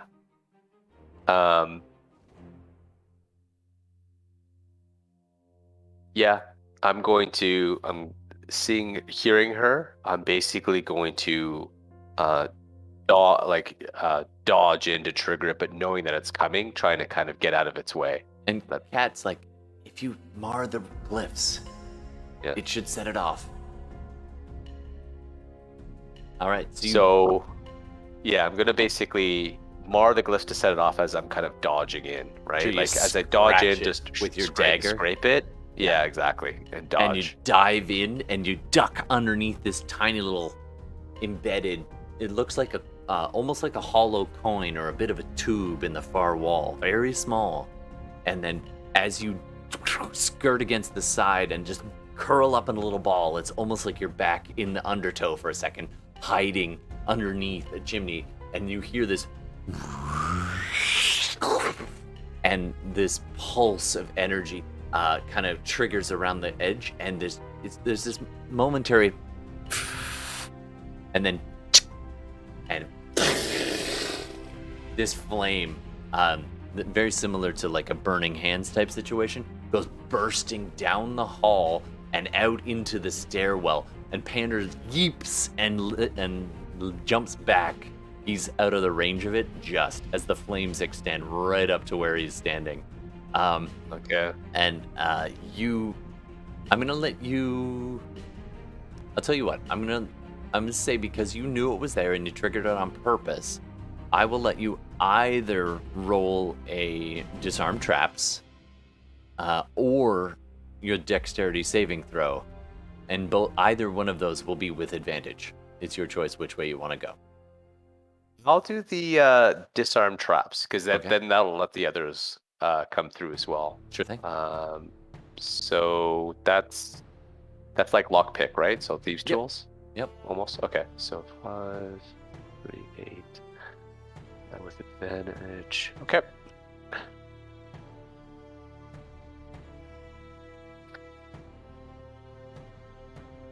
First roll, 23. Is it 23? You do have advantage if you want it, Yeah.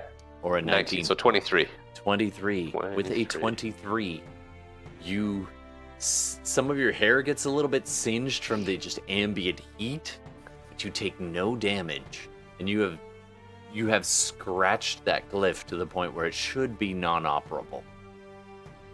You stand up, dusting some of the soot off of you, and Pander peeps around the corners like, "Is it okay?"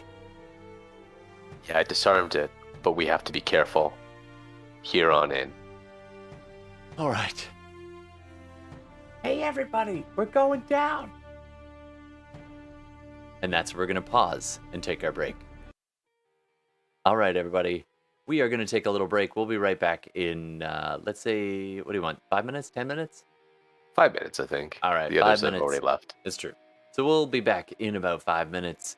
Refresh your beverages and join us for the next leg of the exploration underneath the this shop. I don't know. I got nothing. Go get some coffee. All right, bye everybody. We'll see you in a few minutes.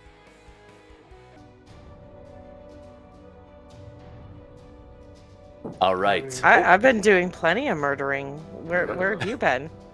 Yeah, you are murder central, and it's so fun to watch you just be like, hey. All right, Hey, we are back. you Thank got you, internet. You Oh, go got ahead, two Steve. critical rolls in a row. I got two simultaneously last week, so It's true. The roll 20 likes rolling 20. What do we say? All right, let's dive back in. We got a deadline here. All right, so you're all I mean, do you want to hand wave that you are able to beat this armor there, Tuog? Or should we just deal with it real fast? I mean, I'm happy to give it another whackety schmackety. Tell you what, do me a favor, roll athletics real quick. Yeah.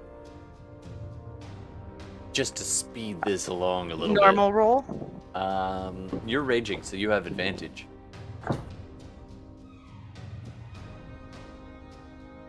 24. 24. All right, and don't lie.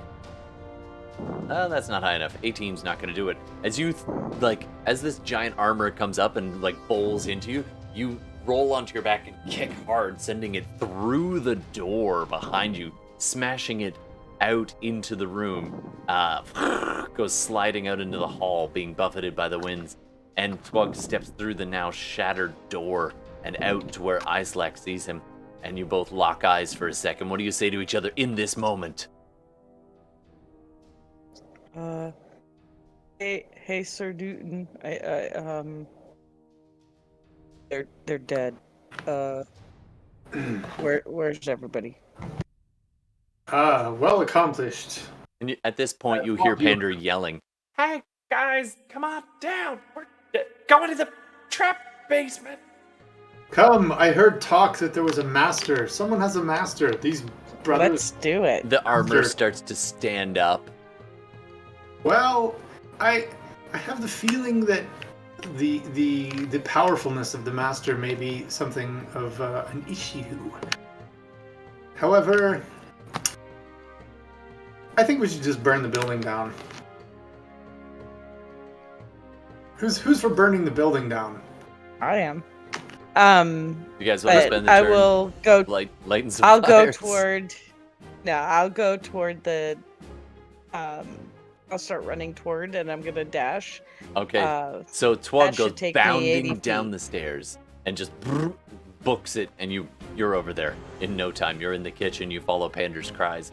As Islak's about to go down the stairs, this massive armor stands up, and you're like, oh, as it's now right in front of you. Do you want to? Fly, little bird. Okay, I'm gonna shoot. I'm gonna fly out over to here and hover. Okay. Bit of my movement, and then I'm gonna shoot it with the arrow of random weirdness that you gave me. Oh my God, I forgot all about that. All right, do it.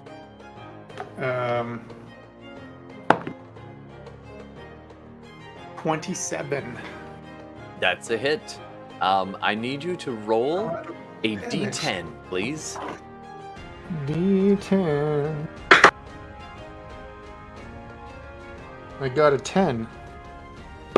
Wait, Or What? a 0. you got a 10. Yeah. Okay. Is this All right. bad? I was for you just or good for thinking me? one would be fire, ice, then lightning. That'd be 3. Then 4 would be acid. Then 5 would be force. 6 and all the way down to the various damage types. And 10 is going to be freaking nuts. So Perfect. the air you just kind of, what's this do? And fire it, and it hits the armor, and then the armor takes one step, and then starts to look down at his chest as the metal plates start to buckle inwards to where the arrow hit it, and the arrow disappears. And it's this tiny little pinprick of darkness, and then one of the metal arms starts to get shorter, and then it tries to reach over to its own chest, and then the fingers elongate, and the gauntlet inside this tiny thing, and it's and then it starts to crunch farther and farther into itself as this tiny little black hole opens in the heart of it, and it's just crunched up, and all that's left is this spinning little mote of darkness. And after a few seconds, it just goes and evaporates. So, the arrow of black hole. Oh, Arrow of annihilation. wish I had more of those. Okay, I'm gonna pull now with my last second attack. I'm gonna pull out the incendiary arrow that you gave me, and shoot it straight down just under the staircase. Nice. All right. And the fire starts. And you all run into the... And then you join your friends in the basement? Or Yeah. in the entrance to the basement? All right. And With a flash of just blue say, feathers. Ladies and gentlemen, I have set the building on fire. Our time here is limited. All right. Why are there two of me? Okay, now Doppelganger there's only squads. one. Yeah. I just made copies so I could quickly Okay. get you onto the next map. As you Oh, all I can't- approach can't where move Rook myself has said either. the trap is free. Any planning you want to do before you dive in, now is the time. Also, Timely, I have to say this. Timely sent a message.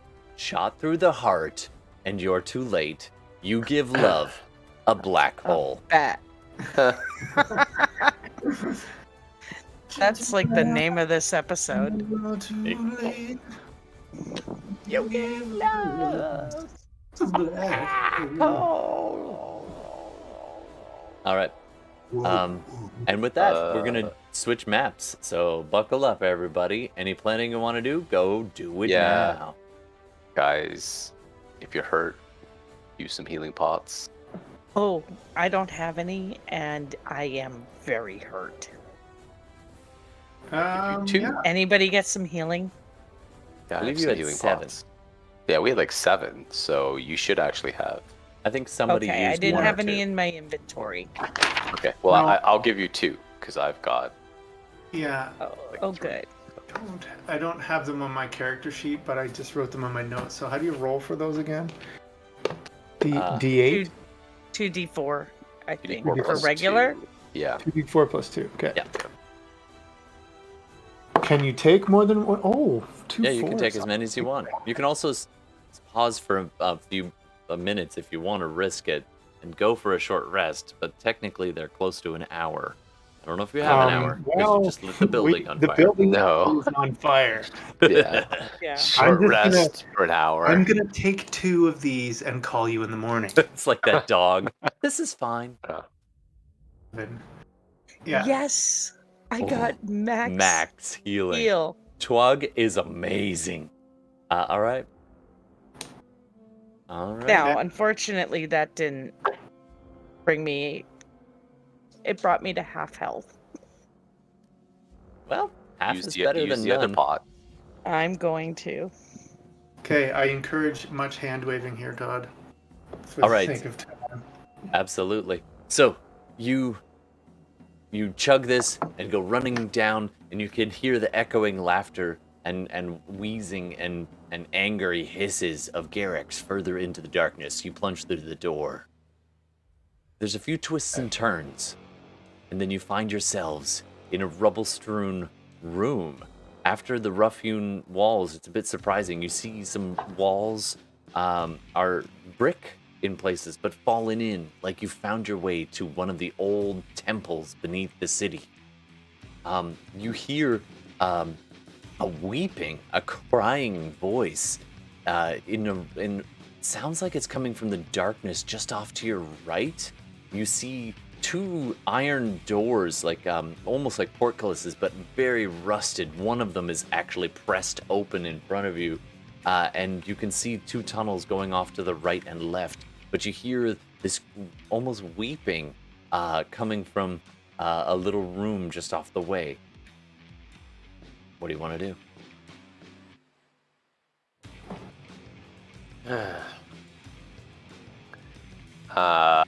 I am going to stealth and slowly, like I hear the weeping, but I don't want to just rush off to it because it could be a trap. I want to stealth and look and in our immediate area look for traps, Like Sure. just slowly, methodically move my way over. All right. Investigation check, please. Okay.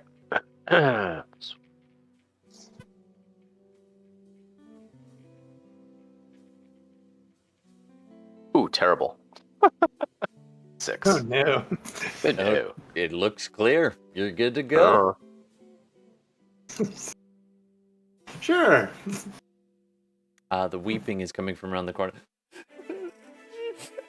Get it out. Get it out. You also, How many of the brothers did we kill? Brothers. I killed one of the brothers. The other one Yeah, ran we away, killed. escaped. It would be a worthwhile assumption to. It would be worthwhile to assume that one of them is down here, taking some random other form, and that their master is, similarly, annoyingly transformative. Potentially. Well, I can see through illusions, so I vote we shoot first and ask questions later anyway, but I will leave that up to the group. You were you not a captive here yourself? what was that? Were you not a captive in these walls yourself at some point? In a suit of armor. I haven't been down here. the look mean on that's- Steve's face. Suit of armor that was up there? Yes. Right. Okay. Let's continue. Right. I'm probably gonna like slowly make my way over and peer inside. Like, what Now- do I see? The first thing you notice is that entryway actually has a series of bars embedded in it, Okay. blocking. Oh, I'm on the wrong. Hold on. Series of bars just sort of embedded in it, almost like it was a window at one point, and you can see through it, and you see a young woman, probably in her 20s, half elf by the look of things, fairly nicely dressed, and she's busy hunched in the corner, kind of rocking back and forth and holding at her forehead like this. And she's crying. She's the source of the sound.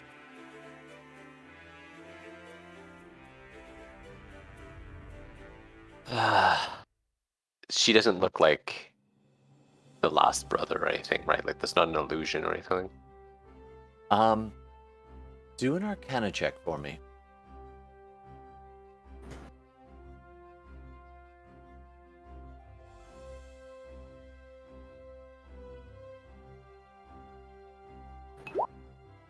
$16. 16's pretty good, and you don't even need Kat's help with this. As you're like, you look at her and you're like, she looks just like a half-elven. Wait. And you kind of give your head a shake, and everything. You'd been able to pierce through the darkness almost perfectly before, and now you're like, wait a sec. Oh, the glasses. The first charge on the glasses has expired. So You you use another charge. Sure, you use another one and activate it, and the darkness peels back, and now you can see, now you can see it's a half-elf woman, and she's got this ever so slight glow around her of anybody who uses magic. She is a magic user, and underneath her hands, you get a glimpse. There's something glowing, kind of reddish, underneath her hands that she's kind of huddled over. But she does not appear to be a doppelganger. Hey. Assuming your glasses see through that. Yeah. Huh? What? Shh. Who's there? People who are not friends with the ones who've imprisoned you. You've got to get a message out. Get a message to my handler. His name was Calrin. We're here on his behalf. And she scrambles forward and she scrambles forward towards your side. She's in a small 10 foot by 10 foot prison cell, basically. And she comes scrambling forward, and you can see she looks like she's fairly new arrival here. Doesn't look too rough for wear, except in her forehead there's this reddish gem embedded in her forehead. And there's all these finger claw marks in her forehead as she's been trying to dig it out with her bare fingers. And a little bit of blood trickling down her forehead. Just like that other girl. You've got that gem that they use to control you. Yeah, but they need to activate it. I've been laying low. I haven't seen a handler in a little while. There's this little puke of a man. And she takes a second and describes Garrax. Killed one of the brothers.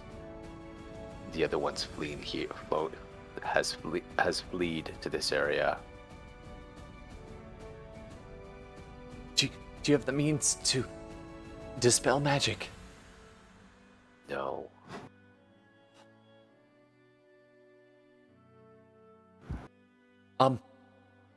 Upstairs.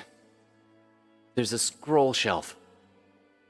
I saw it when I pretended to be a customer. There was a series of scrolls filled with spells.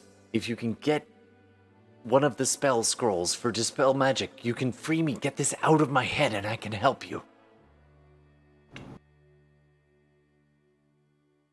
Yeah. It's slightly on fire, but I'll have a look. All right, Islak, I need you to do an investigation check like you mean it. And because you lit the place on fire, I'm going to give you disadvantage. However, with your eagle sight, I think you get advantage on something like this, right? Yeah, I can see. So it'll be very far. Yeah, I'll say straight roll because of your keen vision. 17. 17. You find the shelf she's talking about up in that study, and you kind of sidestep the tiny little speck of black, which is still smoldering in the hallway where the black hole was. And there's just a pinprick there in the darkness. And then there's the smoke. You spot it because the smoke from the fire is slowly being siphoned into it. So you go sifting through some scrolls. I'm gonna need you to roll a d6 for me. 1. Okay, so you have time to grab one scroll, and I will ask you to do one more investigation check. And are you trained in Arcana? Trained in Arcana specifically? I do not think so. Okay, I'll tell you what. Either way, I'll let you roll Arcana, but the DC is higher if you're not trained. To be able to identify the spell. Where would I have it if I picked it as being trained in it? It'd be in your skill list. Oh, over here. Okay.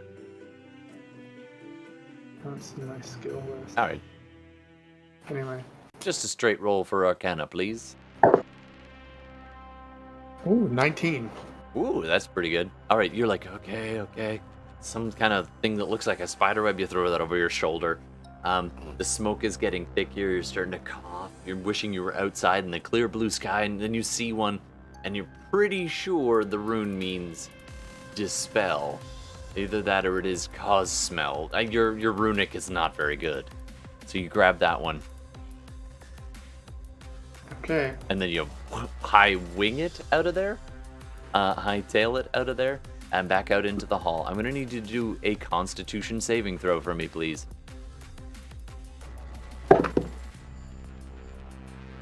14. Okay, you make it barely. It's like trying to cover with your arms, and your wings are flying you. And you pull some clothing or cloth up over your head, and So- then yeah, go ahead.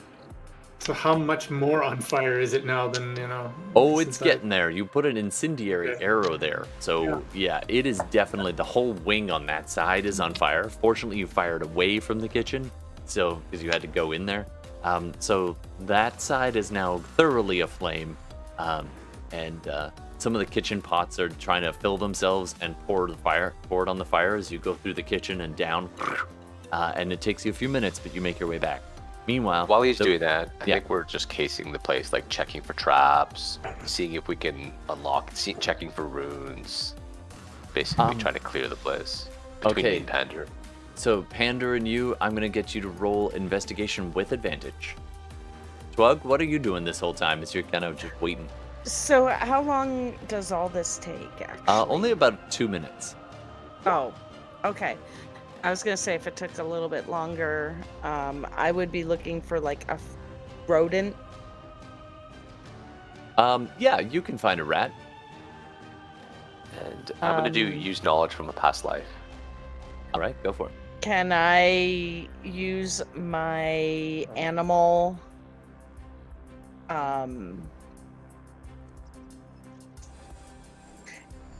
Okay, quick question. Yeah. Would I have to do both my speak with animals and be sent separate? You know what? I'll let you do them at the same time. But it's going to take 10 minutes, so there will be a little Yeah. delay as you're sitting in a corner grunting at a rat. I don't know if that's cool with everybody else, but I'll at least start the Absolutely. ritual All right, so to Twug, see you go if I into can get a little ratty on our side. Yeah, you go past where the prison was, and you actually find a rat in the next room. It actually opens up as you just quickly, like, almost not even meaning to, you just grab the bars and bend them out of the way and crawl through, and there's a rat sitting in the corner. And you do begin the ritual to make that happen. This is the second game in a very short amount of time that we have had rats in our games, just saying. All right, you have your ratty friend there, rat, and it's going to be controlled by you, Bela, or everybody. There you go. You got rat. It's got a label. Well, I don't know if I can control it, but I can talk to it. Okay. I can speak with it, and then I can ask it to, because we're looking for this guy, like this other. And the rat is terrified. The rat. I've been trying to get out of here for weeks. There's a hunter here. Don't let it see you. There's a what? A hunter. A hunter. Do you know where he is? It flies over. Please. And it points up at the walls. And you realize now the walls are only about 20 feet high, and the ceiling of this is this massive cavern that extends up about 30, 40 feet in the air in different places. If you didn't have dark vision, it would disappear into darkness, but you can see the rough stalagmites, tights, whatever the frick it is, hanging down from the roof, carved rock, broken rock, and these little nooks and crannies up there. But the walls stop at about 15 or 20 feet, depending on which section you're looking at. So all of this is an old ruined building, apparently, but the cavern extends over. So Aarakocra, for example, could fly. All right. It's about then that Sir Islak comes back in with the thing only partly on fire, just your clothes, and you stamp it out and a couple of feathers, but you're not damaged by it, and you're coughing from the smoke. Stalactites. I will say, The ceiling. Thank you, Timely. Oh, this is a handy scroll, I hope. can you pass it over to Rook? But I will say, the building is more on fire than it was moments ago. It might be best that we begin accelerating our timeline. Sounds good. Okay. I'll take the scroll. I am training Arcana because I'm still on Arcana with my knowledge from the Sure.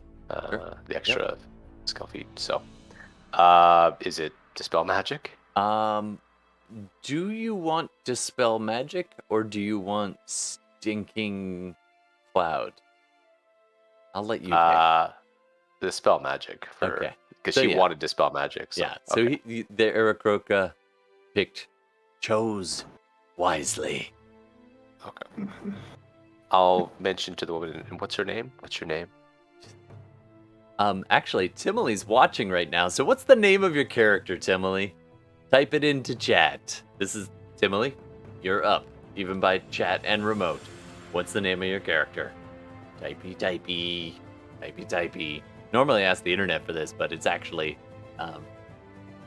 Aurelia? Aurelia. Aurelia. Sorry, I'm playing your character, and I've made her a half elf. I don't know if that's what it was. Anyway, my name is Aurelia. Okay, I'm an let's see if agent of this the mage works. faction. Let's hope this works. Can you cast it, or do I need to cast it? You have to cast it. Okay. I'm gonna cast it. All right. So I'm just gonna get you to do an arc. She's full elf. Okay, half elf. Yeah, close enough. Thank you, Timily. And also, you've been putting some good stuff. She recommended ratatouilleing it and putting the rat on your head, Tuog. Just saying. All right, let's keep going. So you cast it, and between her coaching and cat whispering in your ear, and you reading this scroll out in front, and the words like evaporate and smolder off the page as you're holding and casting it. Single-use dispel magic. And she presses her head up to the bars, and you reach out and you touch it in the last second, and there's this flash, and then the gem begins to crumble to dust, and it leaves this massive imprint in her forehead and the claw marks, and she takes a deep sigh of relief, almost slumping back. Thank you. You've done a great service to the mage faction. Can you get me out of here? Yeah. And while we do that, someone go grab the Pander. Go get the girl on the main floor before she burns alive. Oh, right. And Pander goes running up, and he'll go do that. That's Pander's little side adventure.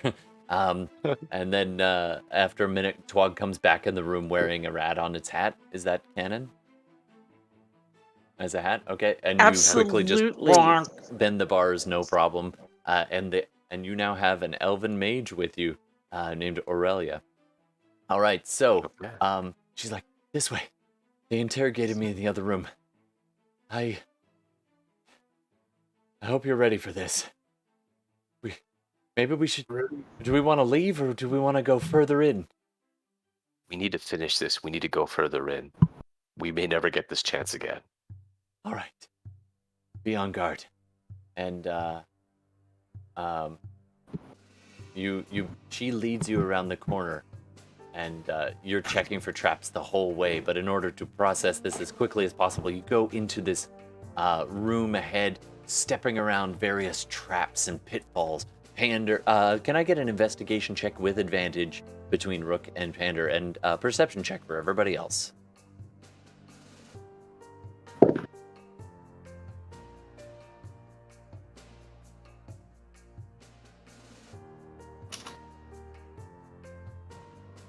$16. Ooh. How to use knowledge from a past life. What was your first roll? You do have advantage, by the way. 6-10. You do have advantage, though. Yeah, my second roll was a nat 1. So. Oh, okay. Total of 10. All right, so you go walking out, and you're almost too distracted by what you see. And unfortunately, Pander is taking... let's say Pander's actually not there, because he's gone running up to free the girl. That was very noble of you, but your ally is no longer with you. So you go you're going through, and you're very distracted all of a sudden as you finally see your prize in front of you, kneeling on the ground, leaning towards the middle of this chamber, where there's this kind of raised steps and platform leading up these pillars holding most of the roof intact above. Yes, I reused my maps. Too bad. Go Seafoot Games. But anyway, you come forward, and the mage is like, I'll take this. Garrax, your reign of terror is at an end. And you see Garrax turn, and he's been kneeling in front of this kind of central circular platform. And he turns, and he turns around, you see this blue face and of this doppelganger, and these tears streaming down its face. And it turns and looks at you all. What do you want to say as you see your prey in front of you? I don't want to say anything. I want to murder it to Give death. back the orb that you stole. With a 16, Tuog, you look around this chamber, and while large parts of it are fallen in and in disrepair, you see glittering things. You see gold. You see treasures. You see random works of art. You see items that could very well be magical left around this place almost haphazardly. And when Rook asks for the orb, you alone amongst the rest of you spot as Garrax kind of bluish tinted eyes flicker off to his left, that's your right, in this direction, towards this corner over here, and then flicker back towards Rook. He's like, you should not have followed me. My brother's revenge will be swift, but painful. I rage. Nice. All right. Yeah. And Garrax calls out as you begin to growl and grind your teeth. And Garrax calls out, Master, come, I beseech you. And it's echoing off the walls. Go ahead and roll initiative, everybody. Oof. Oof. All right, I know we've got 1 minute. we bring This might Pander be a back? cliffhanger. This may be a cliffhanger, I'm just saying. Actually, you know what? Forget initiative. It's echoing off the walls. We're not going to have time to do this because I know we're going to lose our Steve in a moment. I had 17 too.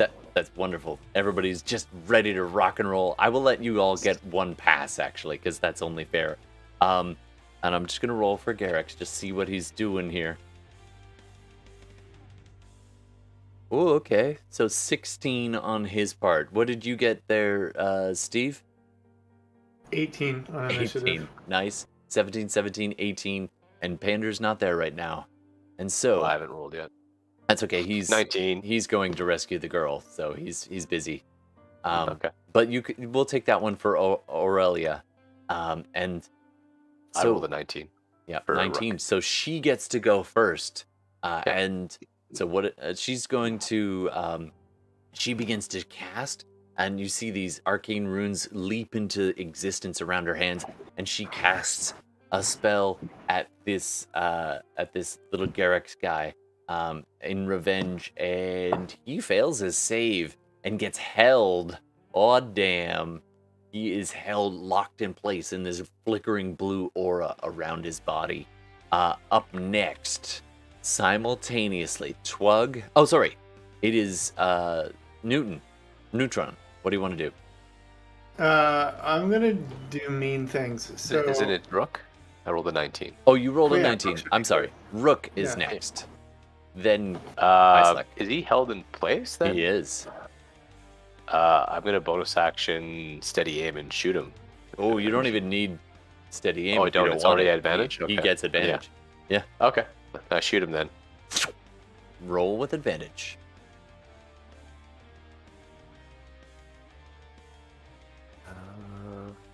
And I just collapsed my character. 16 hits. Yeah, 17 hits 17 would more. hit. Okay. Gonna roll for damage. Absolutely. And he takes 25. All right. Oh, he is looking rough. Oh, he's holding on. But he's looking rough. He must have healed a little bit there. All right. And Okay. with my bonus action, I'm actually going to, because I know he's calling for someone, I'm going to use my bonus action. Like, I'm just going to move off to the side a bit and hide. Okay. Like, So go ahead and move your character. Sure, you duck in just- next to the edge of the pillar. You make it look like you're going past, and you fade into the shadows. All right. and I'll use With a 17. 17. Okay, 17 to hide. Fantastic. Okay, I'm going to write that down. All right. So you are done. Next up is Islak. So I'm going to use my sharpshooter, take 5 off of my roll to add 10 damage on this. And Oof. can I apply that to both times I attack? Yep. Yep. I'm gonna do that. -5 on each, but yeah. Yeah.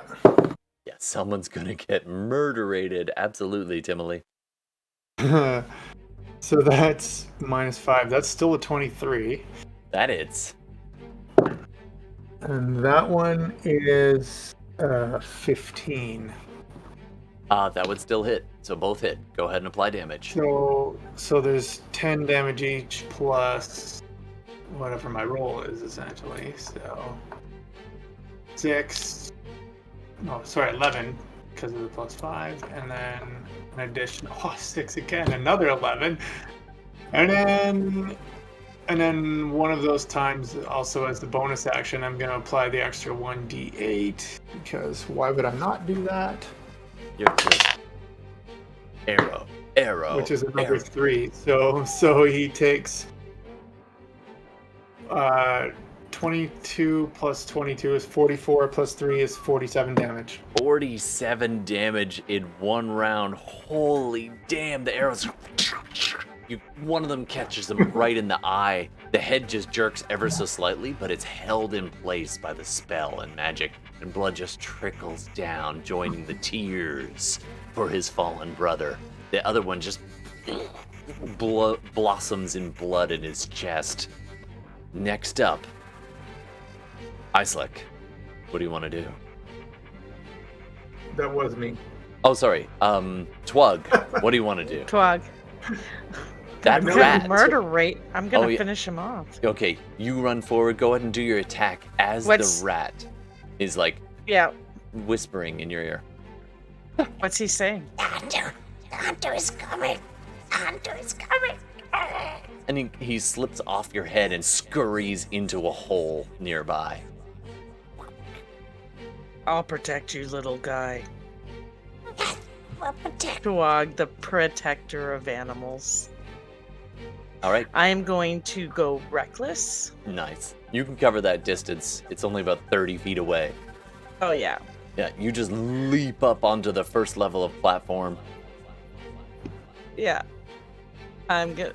So that's an 18 to hit. That hits. Go ahead. So Yeah, the 11? Ratatouille sequel got bloodier. Thank you, Timothy. It absolutely did. 11 damage. 11 first points hit. of damage. You just... And you take one arm completely off his left arm, which was outstretched and held. And the rest of him doesn't move as the spell is just holding him in place. This gout of blood just... starting to slow already. I'm You have a gonna hit second him attack, again. right? I do. Go ahead and roll it. Oh! That is so close to a crit. Oh my god. That's a 19. I don't. Yeah, because I don't have the feat where I get the 19s. That's alright. I forget what feat that is, but I have great weapon master, so I don't think I do. Okay. Sorry. Nope. So- Just double check. I'm double checking. Okay. Yeah, no, with great weapon master, it's just. No, that's a fighting style. I Yeah. think. Yeah. So, how so, much damage? As you one arm off, you do on the Uh, backhand 9.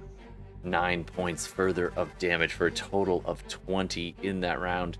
And there's a large slash across his gut as you swept down, took the arm off, and on the backswing, took him right from the right across the abdomen, and you see intestines begin to spill out onto the floor with a good amount of blood, bluish, and the body immediately reverts to this blue-skinned doppelganger just held in place, twitching. I'm gonna quickly turn when the mouse said that the guardian? No, the hunter. yeah, Oh, the hunter's the coming. hunter is coming, and I'm going to scan the room. So you turn around and you see your friends and now somewhat allies, or at least new companions anyway, in this murderous venture, as the body and the mage is standing there taking great satisfaction. And in her exhaustion, she finally relaxes, and the body behind you just goes to the ground. And she's visibly exhausted from her days as a prisoner, and she wipes blood at her forehead. I'll look at her It's and too say, good "We're for the not done bastard." yet." And Tuog looks back at all of you, and you're all scanning around. And what the rest of you see as Tuog turns around, kind of happily showing that Garrax is no more, and Islak, Rook, Aurelia all see behind Tuog, rising up out of the pit in the center of this circular dais. You see you see what you think at first are snakes extending upwards, and then this bulbous body, and then rising up, you see a massive circular creature with one central round golden eye on the ends of these many eye stalks, snakish, writhing. You see a massive beholder in front of you. Do I get to use my third shot because I put that creature down to 0? At the moment, you're facing your friends, and you're like, all right. And then you see them all staring behind you, and you turn your head. All right. And what do you say when you see the hunter? You die. I don't think so. And now, So yes or no, yay or nay. I don't get the attack, the third one. unfortunately, he is. You used about 30 feet of your movement, and he is about 20 feet away from you. So, unless you want to mutilate the body more, which I would give you for free if you want to. Yeah, I'm good. All right. You turn. I and will you move see... my 10 feet back though. Okay. You're like, I'm actually gonna need you to do an acrobatics check for me. As you step backwards off this dais.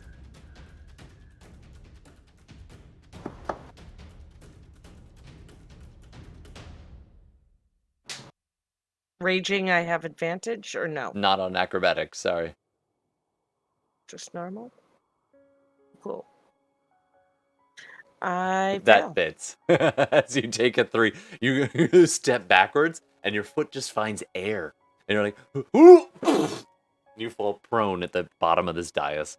And this creature rises up, flying effortlessly up into the air, 20 feet up, looking down over you all. And it says, "Welcome. I have been watching. You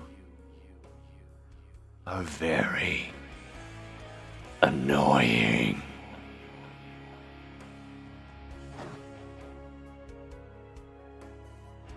Well, Say something, but I'm hidden. Islak, what do you want to do? I want to leave it there. I agree. I think that's a good cliffhanger point as this thing is hovering above It the is. party, and you're all just like, ah. And, Because it oh, is time. okay. I think we're going to stop there as our cliffhanger moment for season whatever this is. Thanks very much, everybody. Bye. All right. Thanks, guys. That was fun. And we do need an episode name. Steve, if you got to bounce, I know you got a flight to catch, so... But thanks very much. Round of applause. You did pretty good. I was very impressed. Internet name suggestions? Or players name suggestions?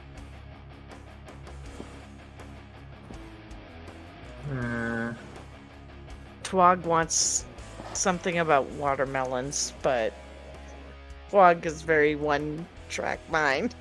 Peace, hugs, and love. Back at you, Johnny. Maybe like the master revealed or something like that. Ooh, I kind of like that. Or the master's lair. I don't know. Master Hunter. Touching melons in the Master's Lair. You getting up to Smashing some- melons. I don't know what you did when you were flying through the fire. All right. I like that. I like Master Reveal, Master's Lair, something like that. Any other suggestions in the interweebs? And then we will sign off for the night. Gotta go with innuendo. Absolutely. Well, we'll see what we can make of that. All right. Thanks so much, everybody. Thanks for watching. Thanks, Donnie and Timely, and everybody who watches afterwards. Thank you so much. By the way, if you are able to, if you are a podcast listener, we are like 6 follows away from actually making it on the D&D podcast list. So if you've got a Podbean account, please hit the follow button. It would go a long way to raising our profile. And we can get 6 more follows and we can get a bigger audience, which I'd be very pleased about. But thank you so much. You are a fantastic audience joining us live. And also those after the fact. Thank you so much. We're approaching 5,000, so I'm excited. And like I said, Utah and Washington, I look forward to being in you very soon. Well, not too soon, but anyway. And we're going to be taking a hiatus. I'm going to miss this, guys. I do want to say, I know I'm here pandering for the crowd. Hey, we're Carl's character's name in. But it is really amazing to be able to do this with you, Bela, Gordon, Steve, Carl, Timely, Donnie, when we can get you in. I really enjoy playing with everybody every week, and it's been a lot of fun. You put up with the silly streaming habits, but I do really want to say it's meant a lot to me to play with you over these last couple years, especially. So thank you so much. And here's to next time when we get back together again, and in a couple of months. So we'll be back sometime in October. Thank you. Timely says safe travels to Steve and myself. And also, Bella's got some travel plans. I'm sure everybody's got some moving and grooving to do this summer. And if you don't, get your moving and grooving going. I will be on the Powwow Trail the whole summer. Oh, that's amazing. 6 Nations is coming up, and then I'm up in Aurelia, and then possibly Kenora. Yeah, it's the time of the year. That is very cool. So Nice. And I know Steve's doing a wee bit of traveling. And Yeah, I'll be in Sorry, go ahead. Ontario for 2 weeks, 3 weeks. Yeah, bunch of camping. Awesome. You're coming this way, and I'm going that way. Although it's going to take me a lot longer. I'm going out to Calgary, so we'll actually be able to play in person. Ready, Steve? We'll do the high five through the camera. Yeah, right there. No, other side. There. There we go. So I'll see you soon. In a couple of weeks. And Gordon, keep in mind we're on the internet still, so I don't know if you want to share your PIN number or anything. But any big plans for the hiatus? You know what? I just had a trip from the States in Nashville, Tennessee, and I might think about doing another one before the summer closes. Very cool. Well, hey, actually, depending on where you're going, throw it in the Discord, because I'll be down in the States a little bit too. I mean, it's the neighborhood, right? Yeah, we'll be in the same neighborhood. I don't know. Okay. I would love someday to get to Gen Con, but the timing doesn't quite work. I really want to do that some year. Maybe next year. Okay. Maybe next year. All Maybe right. next year. Or Fan Expo's great in Toronto as well. That was a great time with Steve the other year. So we'll try to meet up with people and play. I got that big banner. So wherever I'm playing at a conference, I always throw that up if I'm running a game. So if internet, you see the banner, that one, feel free to drop by and say hi if it's at any of these things, at any of the group tables. So. All right. And with that, I think we're going to leave on the cliffhanger. Wow. I'm shocked at all the murder. Thanks, everybody. Dragons and beholders. It's the double whammy. I'm going classic here. Dragon. Yeah. One group gets the dragons, the other one gets the beholder. By the way, Rook, Gordon, remember all the way back, way the hell back in episode 1/2 when you were playing a paladin? Yep. I knew that this big bad was a beholder then. And if you had followed that particular path, Oh, that you would've were been going bad. to run into him and get wrecked. So it's been waiting. It's been waiting. What else is going to Okay. take on a mageocracy? Yeah. Anyway, we're out of here. We're going to get going. Have a wonderful night. Stick around for the Creative Commons credits. And thanks very much, everybody. Take care of yourselves. Take care of each other. And I will see you in a couple of short months. All right, go get some dice. Cheers.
Have a great night, everybody. It's been a good run.